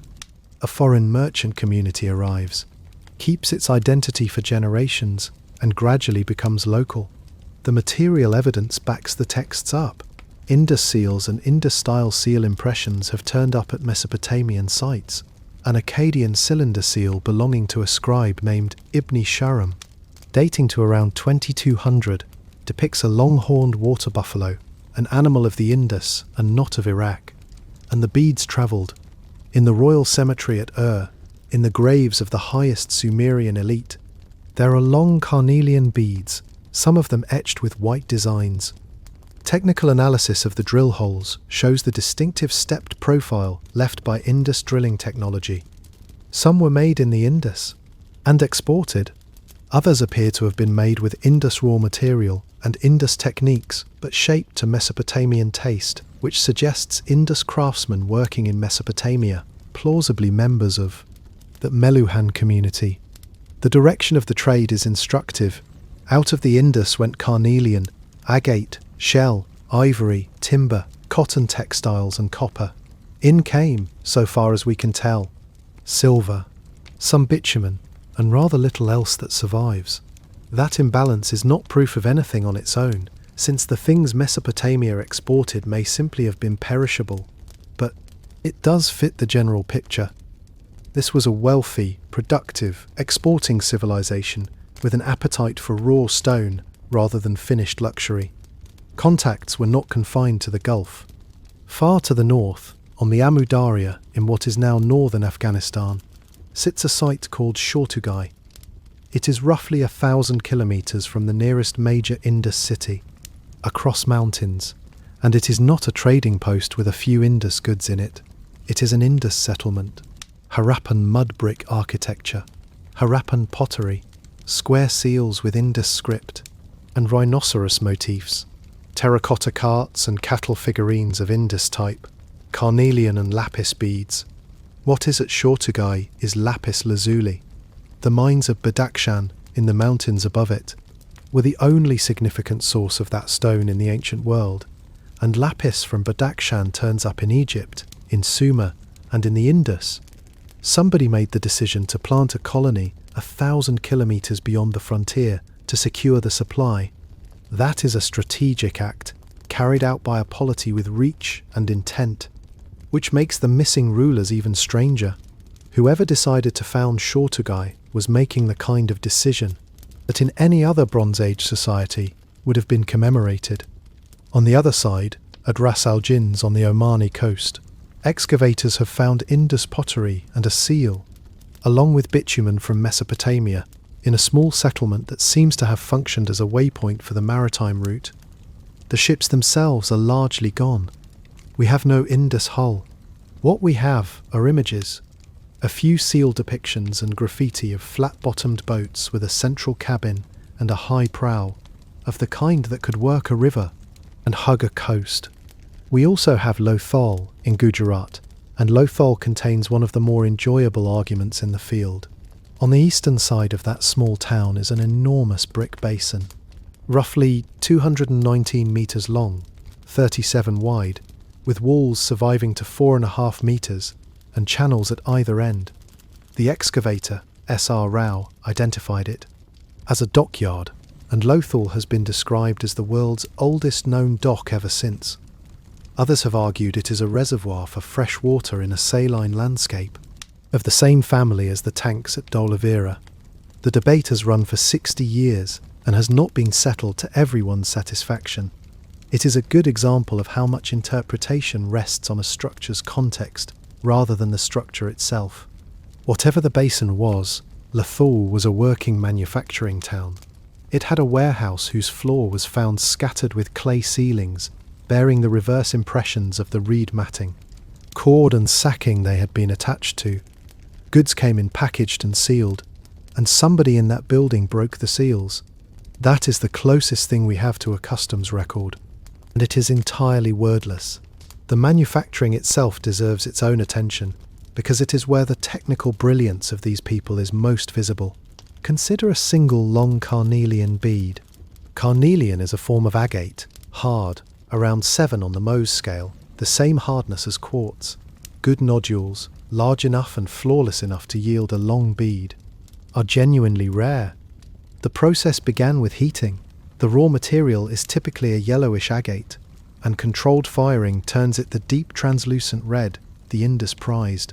Then the nodule was chipped into a rough shape, then finely flaked, then ground down towards its final form. Then you have to make a hole through it, lengthwise, sometimes over several centimetres of one of the hardest stones in common use. The Indus solution was a drill bit made from a material called ernestite, named informally by Jonathan Mark Canoia and Massimo Vidale after the excavator Ernest Mackay. It is harder than agate. Its drill bits are constricted cylinders, wide at the tip and narrower behind, which produces a distinctive stepped drill hole that acts as a signature on the finished bead. Ernestite has no known natural source. That was a puzzle for decades. Work published in 2025 appears to have solved it. Geochemical and mineralogical analysis of ernestite stones and bits from sites in Gujarat indicates that the material is synthetic, powdered sandstone combined with iron-rich clay and fired at somewhere around 1100 degrees Celsius, producing a dense ceramic containing pseudo-mullite, harder than the stone it was made to cut. If that reading holds, then the Indus bead makers were not finding a magic stone. They were manufacturing one. They engineered a ceramic specifically to drill another mineral, and it was still desperately slow. Canoia reproduced Indus drilling by hand and measured the rate, comparing it against agate drillers still working today in Kampat in Gujarat, where the craft has survived. A single long bead of around 6 centimetres took roughly a full working day at the bow drill. Spread over several sessions, the borer feeding wet abrasive into the hole and turning, and turning, and turning. There is a belt from the site of Aladino made of 36 such beads. On that estimate, the drilling alone represents something on the order of a year of one person's working life. That belt went, in all likelihood, onto a body in a house in a city, where nobody was called a king. The other crafts are equally patient. Shell bangles, cut from the marine conch, Turbinella pyrum, produced in coastal towns like Nageshwar and Balakot, traded inland. Faience, a glazed synthetic material, made in colours and shapes that show real control of pyrotechnology. Steatite microbeads so small that the method of making them remains an open question. Copper and bronze, worked into tools, vessels, mirrors, razors, fishhooks, and the occasional small sculpture, of which the most famous, by a wide margin, is the small bronze figure known as the Dancing Girl, found at Mohenjo-daro in 1926. She is about 10.5 centimetres tall, cast by the lost wax method, one arm heavy with bangles from shoulder to wrist. Her weight cocked onto one leg, her head tilted back. She is not doing anything grand. There is no throne, no crown, no inscription. She is a small bronze person standing with an attitude, made by someone who understood how a body distributes its weight and wanted to catch it. Set her beside the pharaonic statuary of the same centuries, and the difference is not skill, it is purpose. Egypt made images to make power permanent. Whoever made her seems to have been making an image of a person. So who was she? Who were any of them? Start with what they ate, because food is the most reliable record of how a society actually organises its year. The old picture was simple: wheat and barley, sown after the winter rain, harvested in spring. The classic Rabi cycle of the northwestern subcontinent. Grain surplus feeding cities. That was the story for decades, based largely on hand-collected seeds from the early excavations. Systematic flotation, which recovers tiny carbonized seeds by floating them off excavated soil in water, has rewritten it. Work by Cameron Petrie, Jennifer Bates and their colleagues on settlements in the hinterland of Rakhigarhi produced the first direct radiocarbon dates for summer crops in the Indus: rice, several millets, and 3 species of tropical pulse, all present from the earliest phases of the settlements studied. That changes the shape of the agricultural year completely. Rabi crops in the winter, watered by the residual moisture of the flood and by winter rain. Kharif crops in the summer, watered by the monsoon. 2 growing seasons. Different fields, different water regimes, different labour peaks run in parallel. They practiced monocropping in some places, intercropping in others, sequential cropping in others again. And the archaeobotany suggests these choices were made locally, rather than dictated from anywhere. Different villages in the same region were doing different things at the same time, which is, in itself, a small argument against a command economy. Central administrations like uniformity in agriculture. What the seeds show is flexibility. Beyond the grain, sesame, mustard, peas, lentils, dates, melons, and cotton, cattle, water buffalo, sheep, goats and pigs, fish from the rivers and the sea, and marine shell moving hundreds of kilometres inland. There is no evidence for canal irrigation of the Mesopotamian kind, which is worth noting. Mesopotamian irrigation required organised collective labour and generated the bureaucratic apparatus to manage it, and a great deal of theory about the origins of the state has been built on that connection. The Indus, farming a flood rather than a canal system, never built that apparatus and apparently never needed it. Now the houses, a typical courtyard house at Mohenjo-daro, gives onto a lane through a bent entrance passage. Inside, rooms open onto an open court. There is a well, or access to one, a bathing floor, often a lavatory, and stairs to an upper story or to the roof. Roofs in that climate are living space for much of the year. The finds inside are domestic in the most ordinary way. Cooking pots, storage jars, querns for grinding grain, spindle whirls for spinning thread, terracotta figurines of cattle, of birds, of women, and toys, a great many toys, small carts with axles that turn, animals with heads that nod on a cord, whistles shaped like birds, marbles, dice cubical, with pips arranged like ours, from Mohenjo-daro and Harappa and elsewhere. There is something quietly moving about a 4,500-year-old die. Somebody was gambling. Somebody was losing. The people themselves come to us in 2 forms, their skeletons and the fragments of genetic information. A very few of those skeletons still hold. Roughly 600 individuals have been examined from around 50 Harappan burial sites, which is a small sample for a civilization of this size and duration, and every conclusion below should be read with that in mind. Burial practice varies more than the older literature suggested. The standard description, a single body laid out on its back with the head to the north and pottery beside it, is common but is not the only pattern. There are secondary burials, where bones were gathered and reinterred after the flesh had gone. There are pot burials. There are graves with almost nothing, and graves with beads and copper mirrors. At Harappa, the cemetery known as R37 belongs to the mature urban phase. Cemetery H, and a scatter of remains from an area designated G, belong to the period afterwards. What Gwen Robbins Shug and her colleagues found in those assemblages has done more to complicate the romantic picture of the Indus than any other body of work. Across 160 individuals from the 3 burial areas at Harappa, they recorded signs of trauma in the crania of 9, a rate of 15.5%. That is the highest rate of cranial injury recorded in any skeletal collection in South Asia, from the Paleolithic through to the Iron Age. The injuries are the kind associated with interpersonal violence, healed and unhealed depressed fractures on the vault and face, of a sort produced by being struck. The distribution matters more than the headline. The rate is comparatively low in the mature phase cemetery. It rises sharply in the burials of the post-urban period, and the worst of it is concentrated in a specific place. In a small ossuary to the southeast of the city, in Area G, men, women and children were interred together in a pit outside the formal cemeteries. Of the 10 crania preserved well enough to assess, half showed evidence of violent injury. Disease follows the same pattern. Leprosy appears at Harappa during the urban phase and becomes more prevalent over time. Tuberculosis appears in the late and post-urban burials.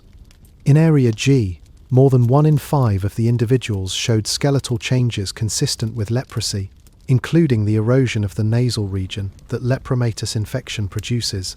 And these were the people who were not buried in the cemeteries. Robin Shug's reading, in a paper whose title asks whether this was a peaceful society, is that violence at Harappa was structured, running along lines of gender and of community membership, and that the risk of both injury and infection was distributed unevenly, falling hardest on those already at the margins. Here is my 4th position, and it is a correction aimed at my own side of the argument. Everything in this script so far has been building a case that the Indus lacked kings. That case is, I think, sound. But there is a very seductive next step, and it is wrong, and a great deal of popular writing takes it anyway. The step is to conclude that a society without kings was therefore a society without cruelty, to read the absence of palaces as the presence of harmony, to turn the Indus into a lost utopia of clean, peaceful, egalitarian people who bathed a lot and never hurt anyone. The bones do not permit that. Somebody was hitting people at Harappa, and hitting women and children in particular, and the people being hit were the same people being excluded from the cemetery, and the same people carrying the highest burden of infectious disease. That is not the absence of hierarchy. That is a hierarchy that did not need a throne room in order to hurt someone. Power can be entirely invisible in the archaeological record of monuments, and entirely legible in the archaeological record of skulls. We replaced one myth of an invading horde destroying an innocent civilization with another of a serene society of equals. Both are more comfortable than the evidence. What the evidence supports is narrower and more interesting. A society without a visible ruling class, in which real inequalities of safety and health existed anyway, and in which those inequalities became dramatically worse as the environment turned against them. Which brings us to the genetics, and this requires care of a different kind, because the subject sits at the centre of an intensely political argument in contemporary South Asia. And my job here is to report what the science says, rather than to referee the politics. The problem for a long time was preservation. Ancient DNA survives poorly in hot, humid conditions, and the Indus region is unkind to it. In 2019, a team screened 61 skeletal samples from the cemetery at Rakhigarhi. 1. From a woman buried around 2500. Before the Common Era, retained a trace. After more than 100 sequencing attempts, they recovered enough of a genome to work with. She is catalogued as individual I6113. Her ancestry has 2 components. The larger is related to ancient Iranian populations, but it diverges from Iranian farmers early, sharing a common ancestor with them more than 12,000 years ago, before agriculture. The smaller derives from a deep indigenous South Asian lineage, distantly related to the hunter-gatherers of the Andaman Islands. She carries no ancestry from Anatolian farmers, and she carries no ancestry from steppe pastoralists at all. That result did not stand alone. A companion study by Vagesh Narasimhan and colleagues, analysing genome-wide data from more than 500 ancient individuals, had identified 11 outlier individuals at sites in Iran and Turkmenistan, at Shari Sokhta and Gonyur, who did not match their local populations and whose archaeological context indicated links to Baluchistan. Those 11 form a genetic gradient, and the Rakhigarhi woman falls squarely within it. Together, they are usually referred to as the Indus Periphery Cline, and they are the best proxy we have for the population of the Indus cities. The implications are worth stating plainly and separately. First, the people who built these cities were not incoming steppe migrants. The civilization was built by populations already long resident in the region, formed by the mixture of an Iranian-related lineage that separated before farming and an indigenous South Asian lineage. Second, steppe-related ancestry, which is present in most South Asians today, arrives in the subcontinent later. The evidence from the Swat Valley shows it appearing in the second millennium, after the Indus cities had already declined. Both of those things are consistent with each other. There was no invasion of the Indus cities by steppe pastoralists, because the cities were already gone, or going when that ancestry arrives. Something else is worth saying, and it is a genuine caution rather than a hedge. This is one genome, one woman, one site, low coverage, plus 11 individuals found outside the Indus region entirely. It is an extraordinary achievement to have recovered any of it. It is not a population study. If you hear anyone, on any side of any argument, describe the Rakhigarhi result as settling a question about identity, be skeptical. The genetics tells us about ancestry. It does not tell us what language anyone spoke, what anyone believed, or what anyone called themselves. What they believed is harder still, and it produces the single most contested object in South Asian archaeology. Begin with what is missing, since by now the pattern will be familiar. There is no building on any Indus site that has been securely identified by consensus as a temple. No cult statue found in situ in a shrine. No altar with an inscription. No image of a deity that everyone agrees is a deity. There are hints, and they are worth taking seriously as hints. At Kalibangan, on the Gagahakra, excavators found rows of rectangular pits lined with clay, containing ash, charcoal, and terracotta cakes, with a cylindrical clay stele standing in the centre of some of them. They have been called fire altars. Similar features have turned up at Lothal and at Banawali. They may be ritual. They may be domestic hearths of a particular design. The interpretation as fire worship has been popular partly because fire ritual is central to later Vedic practice, and that popularity is itself a warning sign. An interpretation that flatters a continuity we want to find should be handled with extra care. There are figurines in enormous numbers. Terracotta women, many wearing elaborate headdresses and heavy jewellery, some with what appear to be cups or lamps attached at the shoulders. These are often described as mother goddesses on the model of similar figurines across the ancient Near East. They might also be toys, or ancestor images, or votive objects, or ornaments, or all of those things at different times and in different houses. The figurines turn up in ordinary domestic contexts and in rubbish, which is not where you would expect to find cult images treated with reverence. And then there is seal number 420 from Mohenjo-daro. It was excavated in the season of 1928 to 1929, from a depth of nearly 4 metres. It is steatite, about 3.5 centimetres square. It shows a figure seated on a low platform, legs bent with the heels drawn together, arms extended along the knees, and heavy with bangles. The figure wears a headdress of 2 great curving horns with a tall element rising between them. Its face may have 3 aspects, or may not, depending on how you read the carving. It may be ithyphalic, or that may be a dangling belt end. Around it are 4 animals, an elephant and a tiger on one side, a rhinoceros and a water buffalo on the other. Below, 2 deer or ibexes. Above, a line of signs. John Marshall, in 1931, identified this figure as a prototype of the Hindu god Shiva, in his aspect as Pashupati. lord of animals. He pointed to the seated posture, which he read as yogic, the horned headdress, which he compared to Shiva's trident, and the surrounding beasts. The identification was accepted almost universally for 2 generations. It is why the object is called the Pashupati seal in every museum label and every textbook. It has been under sustained attack for 50 years. Bhaskar Anand Salatore, as early as 1939, pointed out the basic problem of reading later concepts into a prehistoric image, and suggested the figure was 3-faced and 3-horned, might relate to the Vedic fire god Agni instead. The scholar N. Chowdhury noted that most of the features Marshall relied on do not attach to Shiva until the period of the epics, and Puranas, thousands of years later. Herbert Sullivan argued the figure was female. Doris Srinivasan, in 1976, mounted the most systematic critique, arguing that the figure is not 3-faced, that the posture is not securely yogic, that in Vedic literature Rudra is not a protector of wild animals, and that the figure is better understood as a divine buffalo man with a humanized bull's skull for a head.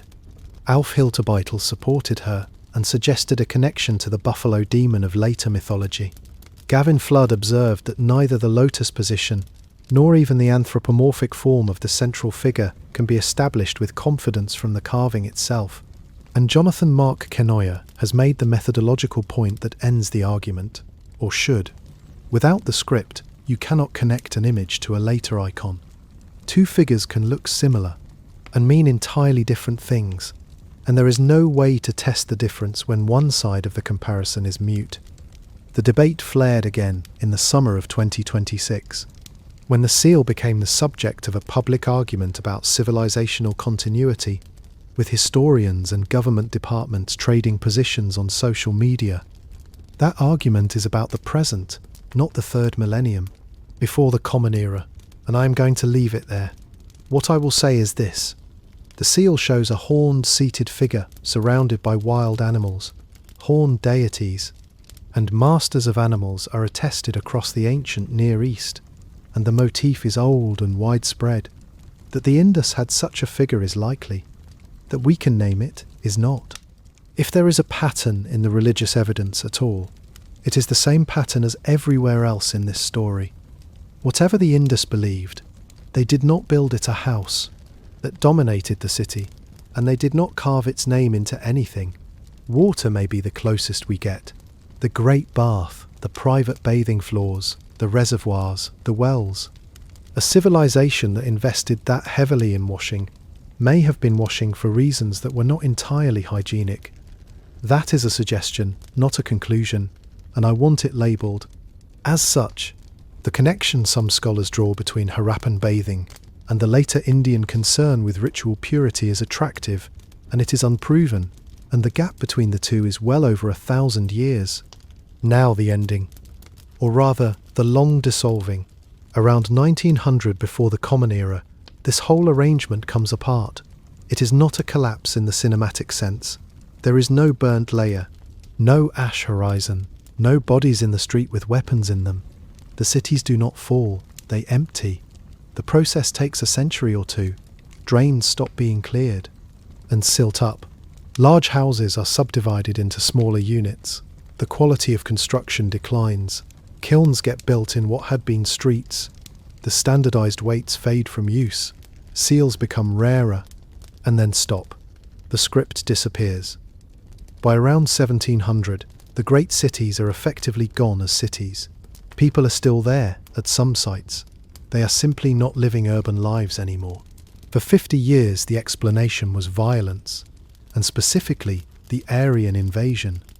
Mortimer Wheeler, excavating at Mohenjo-daro in the 1940s, pointed to groups of skeletons found sprawled in the upper levels of the city, some of them in streets, and one group on a staircase.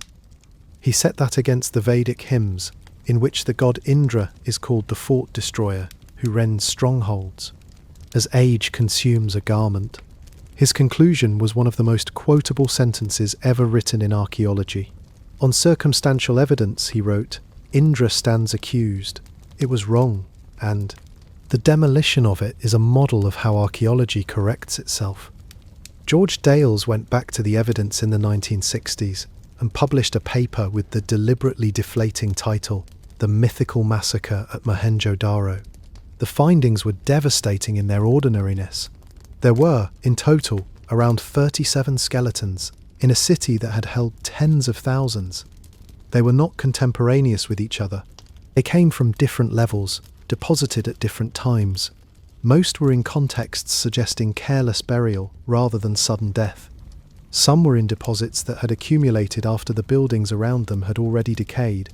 There was no destruction layer, no weapons cache, no burning, no fortification breached, nothing that any competent investigator would accept as evidence of a sack. Later analysis of the remains, including craniometric work, has suggested that the so-called massacre victims may represent later squatter populations who buried their dead in the ruins of an abandoned city. The genetics, as we have seen, closes the door from the other side. Steppe-related ancestry does not appear in the region until after the cities were already failing. There was no army. Nobody kicked the gates in.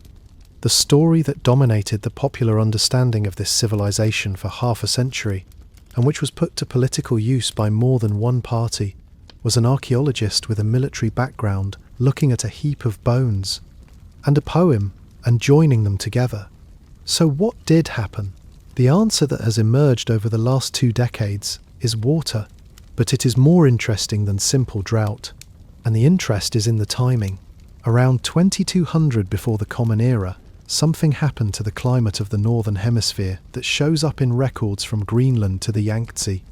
Geologists call it the 4.2 kiloyear event, meaning 4,200 years before the present, and it is severe enough that the International Commission on Stratigraphy has used it to define the boundary of a formal geological age. The Meluhhan, the age we are currently living in, begins with this drought. Its reference point is a stalagmite in the Mortimer cave in northeastern India. It is not a single dry summer. It appears to be a reorganization of atmospheric circulation, weakening the monsoon systems across a huge span of Asia and cutting winter rainfall sharply across the eastern Mediterranean and Mesopotamia. The old kingdom of Egypt breaks down in this window. So does the Akkadian Empire. So does the Liangzhu culture on the lower Yangtze. Some scientists dispute whether the event was genuinely global, or whether a set of regional droughts have been bundled together under one label. That caution is worth registering. What is not in dispute is that northwestern South Asia became substantially drier. The local evidence is precise. Oxygen isotope measurements on gastropod shells from a paleo lake called Kotla-Dahar in Haryana, right beside the Indus settlement zone, record a sharp increase around 4,100 years ago, marking a peak in evaporation against rainfall as the summer monsoon weakened. At Kirsara in Gujarat, macrobotanical remains and soil carbon isotopes show farmers switching, around the same window, from barley and wheat to drought-resistant millets. That is a deliberate adaptation, and it worked for a while, and the site was eventually abandoned anyway. Now the crucial part, and the reason this is a story about a river rather than about rain. Recall that Indus agriculture depended on inundation, not on rain falling on fields, but on rivers rising, spilling, and laying down wet silt. That is a system that amplifies whatever the climate does, because a small reduction in monsoon strength translates into a large reduction in flood volume and extent.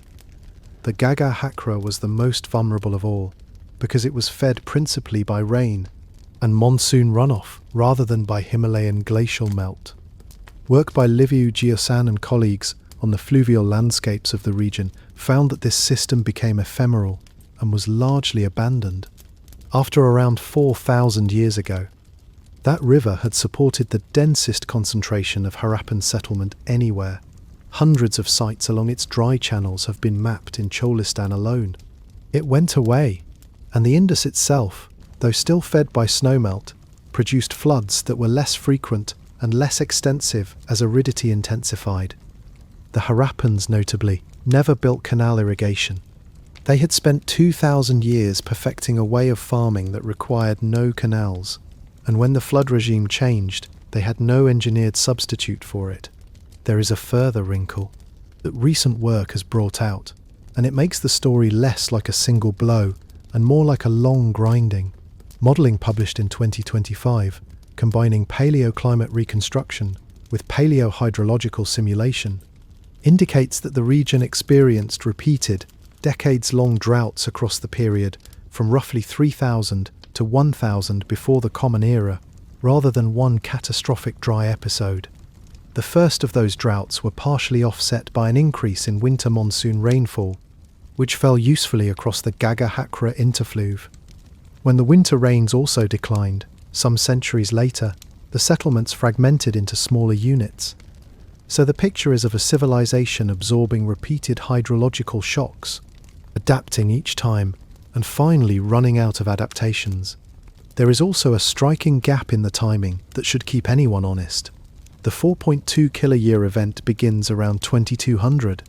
Deurbanization begins around 1900. That is roughly 300 years. 3 centuries is a long lag. It means the drought cannot have been a simple cause of death. What it can be is the beginning of a squeeze that took 10 generations to become unbearable. And here is what the squeeze actually did, mechanically. Cities are expensive. A city is a population of people who do not grow their own food, sustained by a surplus produced by people who do. Bead drillers, brickmakers, seal carvers, drain cleaners, weight checkers, boat builders and traders all eat grain somebody else planted. Reduce the reliability of the flood, and you reduce the surplus, and you cannot feed the specialists. And the moment agriculture becomes less reliable in any one place, the rational response is to spread out, to move to where the water still is, to hedge across more locations, to farm smaller plots in more places.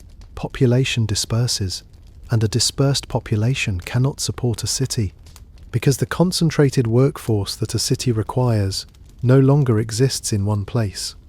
That is the mechanism that Dorian Fuller and Geosan described. Cities collapsed, but smaller agricultural communities remained sustainable, and in fact flourished. Agriculture did not fail. It diversified and moved.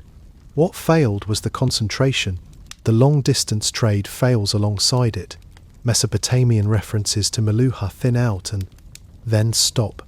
Direct contact had already been giving way to intermediaries in the Gulf. After the sack of Ur and the disruptions in Mesopotamia, the whole network shrank westward, and Meluhha faded from a trading partner into a half-remembered name. By the time Assyrian scribes used the word again, more than 1,000 years later, they seemed to mean somewhere in Africa. The memory had drifted loose from the place. Here is my 5th position, and it is the one I care about most. I do not think this civilization fell. I think it dissolved. And I think the reason it dissolved rather than fell is the same reason it had no kings. Consider what happens when a centralized state hits a resource crisis. There is a capital, there is a court, there is a treasury, an army, a priesthood, a bureaucracy, all of them concentrated in one place, and all of them with an overwhelming interest in survival. They fight, they tax harder, they campaign for grain, they build. Sometimes it works and the state comes through transformed. Sometimes it fails spectacularly and leaves a burnt palace with an archive baked hard in the fire, which is how we know so much about the Bronze Age Aegean and the Hittites. Either way, there is a centre, and the centre either holds or it breaks, and either outcome is loud. The Indus had no centre to defend. There was no capital, no dynasty, no standing army, no state cult with land and grain to protect. The system was a network of communities held together by shared standards and mutual advantage. Networks like that are astonishingly resilient to local shocks. Lose one node and the rest carries on. That resilience is very likely part of why the arrangement lasted 7 centuries with no visible conflict. But networks like that have a specific failure mode. When the underlying conditions change everywhere at once, there is nobody whose job it is to hold the thing together, and nothing to hold it together with, except a willingness of participants to keep participating. When the flood becomes unreliable, when the trade routes thin, when it makes more sense to move east than to stay. Then people move east. Nobody stops them, because there is no one whose authority or interest depends on their staying. So the standards lapse, not because they were overthrown, but because fewer and fewer people needed them. The seals stop being made because there is less to seal. The weights stop being checked because there is less long-distance trade requiring a common measure. The script stops being used because whatever it recorded was no longer being recorded. The same flatness that made the civilization so durable made it, in the end, soluble. That is a reading, and it is mine, and it is not the only defensible one. But I think it explains something the purely climatic accounts leave hanging, which is why the collapse looks so different in texture from every contemporary collapse we know. Egypt broke and reassembled under new kings. Mesopotamia broke and reassembled under new kings. The Indus did not break and did not reassemble. It thinned out until it was no longer there. What replaces it is not nothing. It is called, in the standard periodization, the localization era, and the name is exactly right. In the Punjab, at Harappa itself, the phase after the cities is named for that cemetery in Area H, dated roughly 1900 to 1300. The pottery changes, new forms, new painted motifs, and a shift in burial practice that includes cremation and the interment of bones in urns. In Sindh, the Jukar phase overlies Harappan levels at Mohenjo-daro. Elsewhere, with its own painted pottery and no seals and no urban planning. In Gujarat, the Rangpur culture, with lustrous redware and rice cultivation. These look like local traditions reasserting themselves. After the Great Integration loosened, not invaders, regional cultures that had been there all along, becoming visible again as the shared overlay dissolved. And the population does not vanish, it moves. Gregory Possehl's tally is the number to hold on to. After 1900 before the Common Era, the number of known sites in what is now India rises from 200 and 18 to 853. 4 times as many settlements, smaller ones. Further east, towards the Yamuna and the Ganges, where the monsoon was more reliable and rain-fed farming worked. That is not a die-off. That is a migration and a change of scale, which raises a question that is easy to skate past and worth sitting with. If the people did not die, if they simply spread out and carried on farming, then their descendants are still there. The Indus did not end. It de-urbanized. So what came through? The honest answer is quite a lot of ordinary life and almost nothing of the extraordinary. Start with the ordinary because it is real. The crops continued: wheat, barley, millets, rice, sesame, mustard, pulses, cotton. The basic cropping pattern of northwestern South Asia, established in the 3rd millennium, is still recognizable in the fields of Punjab, Haryana, Sindh and Gujarat today. The animals continued. The humped zebu bull that stares out of hundreds of Indus seals is walking down roads in those regions this afternoon. The water buffalo, the bullock cart, whose form in terracotta toys from Mohenjo-daro is close enough to modern carts in rural Sindh, that the comparison has become a cliché of the literature precisely because it is so striking. The crafts continued. Shell bangles are still made, agate is still heated to redden it, and drilled into beads at Kambat in Gujarat, which is how kiloyear and Valentine Roux were able to reconstruct Harappan technique in the first place, by watching living craftsmen do a version of the same thing. Some measurement conventions may have continued. Several researchers have noted continuity between Harappan weight and length ratios, and those appearing in the historic period, including in the Arthashastra, a text of the 4th century, before the Common Era or thereabouts. Handle that particular claim carefully. Ratios based on doubling and on decimal multiples are natural systems that different societies invent independently, and a resemblance in structure is much weaker evidence than a match in absolute values. The stepwell, which becomes one of the great architectural forms of Western India in the medieval period, has often been traced back to the rock-cut reservoirs and stepped tanks at Dholavira, and to the Great Bath, That is a plausible lineage. It is also a gap of 2,000 years, which is a long time to keep an idea alive without evidence in between. There is a sharper piece of evidence for continuity in the material record. At Sanauli, in Bagpat district in Uttar Pradesh, excavations in 2005 and again in 2018 and 19 uncovered a large late-period cemetery with coffin burials, copper weaponry including an antennae sword, and objects that have been read as showing continuity from Harappan traditions into the cultures of the Upper Ganges Plain.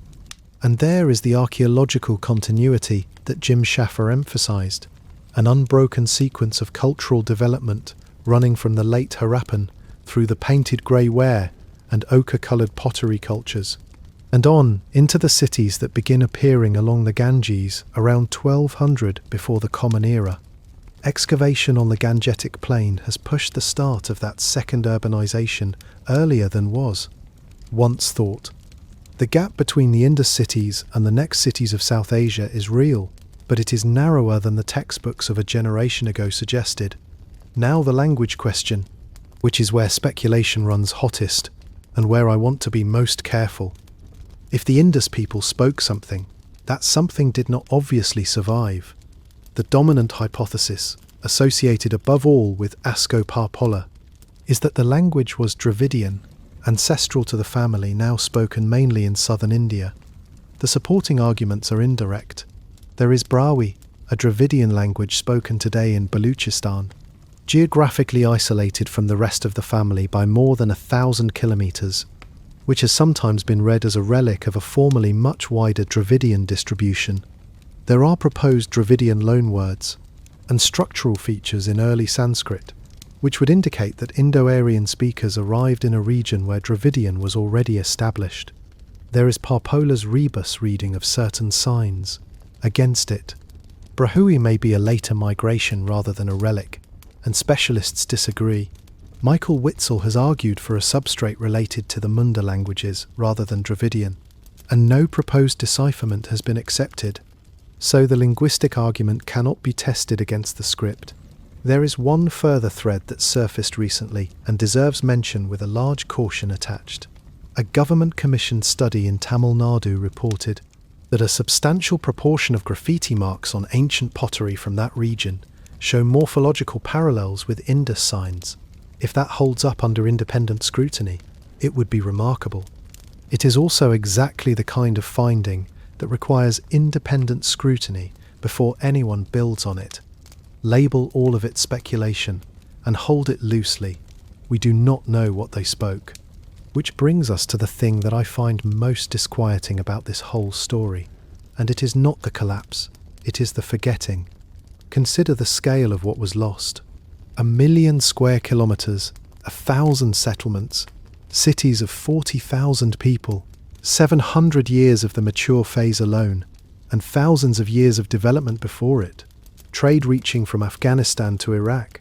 The finest beadwork in the ancient world. Drains in every street.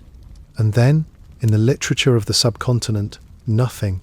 The Vedic hymns, composed in the centuries after the cities emptied, do not describe them. There is no Indian tradition of a lost golden age of great brick cities on the Indus. No epic remembers Mohenjo-daro. No king lists reach back to it.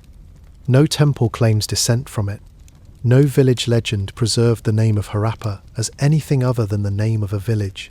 When Alexander marched down the Indus in the 4th century, before the Common Era, he passed within a short distance of enormous ruined mounds, and nobody could tell him anything about them. When the Mughals built in that landscape, they built on top of forgotten cities. When Masson stood on the mounds in 1826, the local memory extended to the observation that a great city had once been there, and no further. 2,000 years of continuous literate civilization on the subcontinent, and not one line about the largest urban culture that ever stood on that ground. Compare Egypt, where the pyramids never let anyone forget. Compare Mesopotamia, where the kings preserved their predecessors' names in king lists specifically, so as not to be forgotten. Compare Greece, which remembered the Mycenaeans as heroes and built an entire literature on the memory.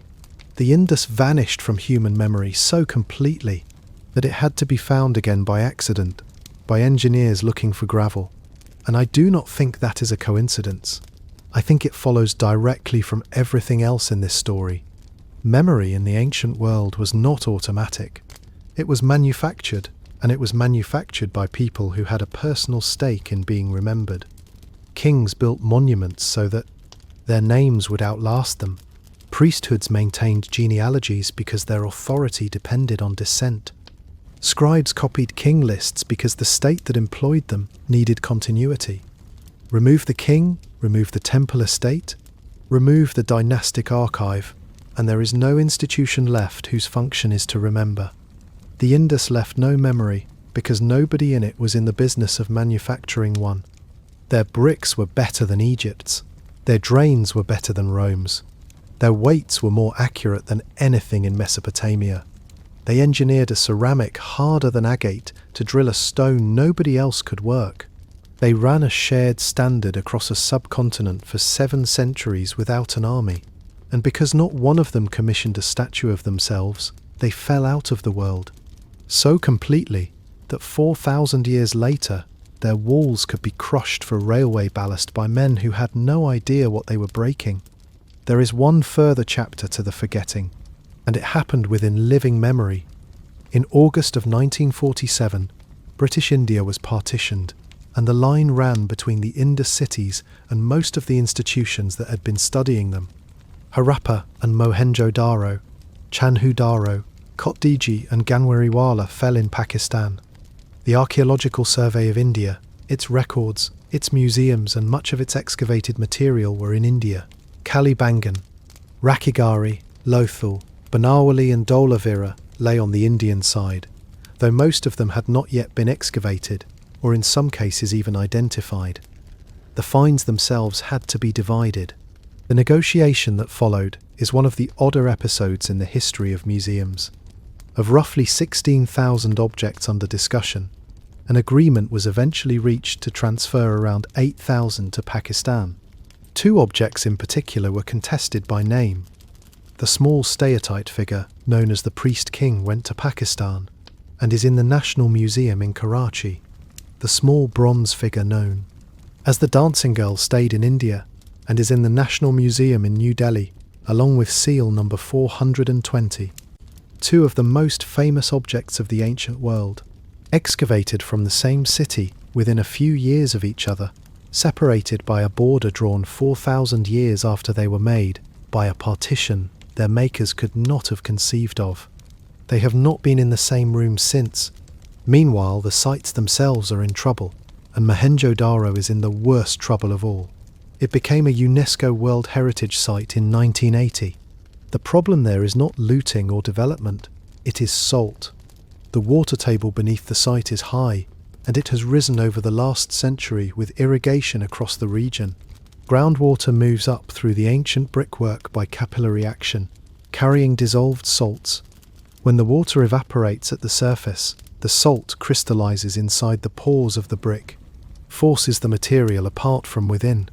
The brick that survived 4,500 years of burial is disintegrating now that it has been exposed, and it is disintegrating from the inside. There have been extensive UNESCO campaigns to address it, including river training works to stabilize the banks of the Indus, and the salinity problem has not been solved. Heavy flooding in recent years has added another kind of stress. Further excavation at Mohenjo-daro has been effectively halted, because opening new ground exposes more brick to the same process. The judgment is that what remains buried is safer buried, which means that most of that city, including the earliest levels lying below the present water table, will not be dug in our lifetimes, and possibly ever. At Harappa, as we know, a large proportion of the site went into a railway line before anyone understood what it was. At Rakhigarhi, in Haryana, a modern village sits on top of several of the mounds, and encroachment has been a running concern. At many smaller sites across both countries, agriculture and construction have simply absorbed the mounds. So the picture is this: we are studying the largest civilization of the ancient world on the basis of a small fraction of 1% of its material, recovered mostly from 2 cities, using methods that could not be applied again today, and the physical archive is degrading faster than we can read it. Every confident sentence anyone writes about the Indus, including every sentence in this script, is written on that basis. I think that is worth saying out loud, not to undermine what we do know, but because the confidence of a summary tends to conceal the thinness of the evidence beneath it. The honest position is that we know a great deal about their infrastructure, a moderate amount about their economy, a little about their bodies, and almost nothing about their minds, and that the ground holding the rest is dissolving in salt. So what does it mean that this happened at all? There is a version of this story that ends with the drains, and it is a perfectly good version. Ancient people, extraordinarily competent, doing sanitation better than anyone would manage again for millennia. It makes a satisfying documentary, and it is entirely true. But it stops short of the thing that I think actually matters, which is what the Indus does to the shape of history itself. Here is the shape most of us carry, whether or not we ever learned it explicitly. People farm. Farming produces surplus. Surplus allows some people to stop farming. Those people become specialists. And some of them become administrators. And administration becomes power. And power concentrates. And the concentration produces kings.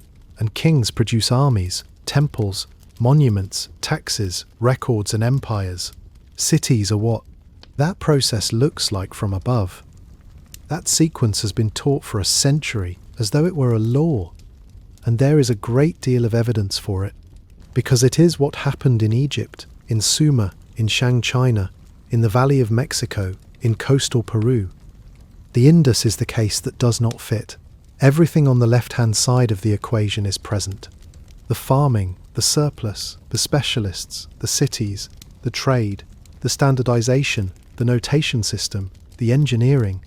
It is a complex society by any definition anyone has proposed. And the right-hand side, the part that was supposed to follow necessarily, is not there. Adam Green's formulation of what that implies is worth restating carefully, because it is stronger than it first appears. He argues that the Indus was not egalitarian because it lacked complexity, but because a ruling class is not a prerequisite for complexity in the first place. If that is right, then something we took for a law is actually a pattern, a very common pattern, perhaps even the usual pattern, but a pattern with at least one enormous exception, which means the causation we assumed was running one way may not be running at all. That is the first thing the Indus does. It converts a certainty into a question. The second thing it does is more uncomfortable, and it is about us rather than them. Consider how we know anything about the ancient world. We know Egypt because pharaohs wanted their names read aloud forever, and wrote them on everything. We know the Assyrians because they carved their conquests into palace walls at enormous expense, and described what they did to defeated cities in detail, intended to terrify. We know Rome because Roman elites wrote about themselves compulsively, and because Roman power built in a way designed to be permanent. In every case, the survival of the information is not a neutral accident of preservation. It is the achieved goal of somebody who spent resources specifically to be remembered, which means our picture of the human past is not a sample. It is a sample weighted at the source towards the self-advertising. We do not see the ancient world.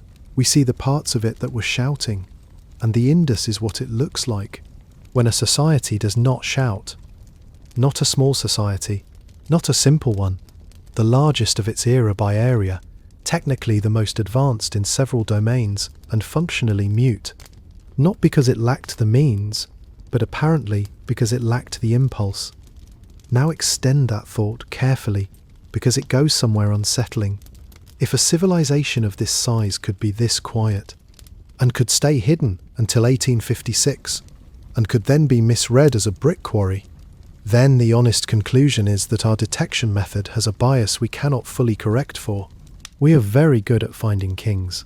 We have spent 2 centuries building an entire discipline to find kings, and it works. What we are much less good at is finding the absence of kings. Because absence produces no artifact. How many other societies organized themselves in ways that left no throne to dig up? We cannot know. That is the point. But we should hold the possibility open rather than assuming that what survives is what existed. The third thing is the hardest, and it is a cost, because the Indus also demonstrates what happens when nobody is manufacturing memory. They are forgotten. Not partially, not in outline, completely, for 4,000 years, in the very region where their descendants continued to live and farm and speak and build. There is a bleak equation buried in this. The behaviours we find most distasteful in ancient rulers, the self-glorification, the monument building, the insistence on having one's name said, are precisely the behaviours that carried those societies into the future. Vanity is a preservation technology, and its absence is a kind of erasure. The Indus was, by every measure we can apply, an admirable place, cleaner, more equal, more peaceful, and better engineered than its contemporaries. And it disappeared more thoroughly than any of them. I do not think there is a comfortable resolution to that. I think it is simply true, and worth knowing, and worth being unsettled by. What is left, in the end, is a very strange kind of intimacy. We know almost nothing about them in the terms we usually use. We cannot name a single person. We do not know their gods, their laws, their stories, their music, their politics, their wars if they had any. Every category by which we normally organize a civilization is empty, and yet we know things about them that we do not know about Ramesses or Sargon. We know that they wanted to be clean. Not a few of them, effectively all of them, in every city we have excavated, with an insistence that shaped the architecture of ordinary houses across 1 million square kilometres. We know they wanted privacy at home. The bent entrance passages tell us that. We know they played. There are dice and marbles and nodding-headed animals and little carts with turning axles in the rubbish of these cities. We know that somebody sat at a bow drill for the equivalent of a working year to make 36 beads, and that somebody else wore them. We know that a woman was buried at Rakhigarhi with pots laid beside her, and that 4,500 years later, a fragment of her survived long enough to tell us where her ancestors had come from, and nothing at all about who she was. We know they built their wells so well that the brickwork has not fallen in 4,500 years. That is the record they left. Not a claim about power, a set of decisions about daily life, made over and over by hundreds of thousands of people, and preserved in fired clay, because fired clay is patient. So think about the brick again. Somebody made it. Somebody carried it. Somebody laid it in a course with 100 others, in a wall that would carry an upper story, in a house that opened onto a lane, that drained into a street, that drained away from the city. Nobody carved a name into it because nobody thought a name belonged there. It was simply a good brick, made to a shared measure that everyone from the Makran coast to the Yamuna understood without needing to be told. It sat in that wall while the river shifted and the floods thinned and the household moved east.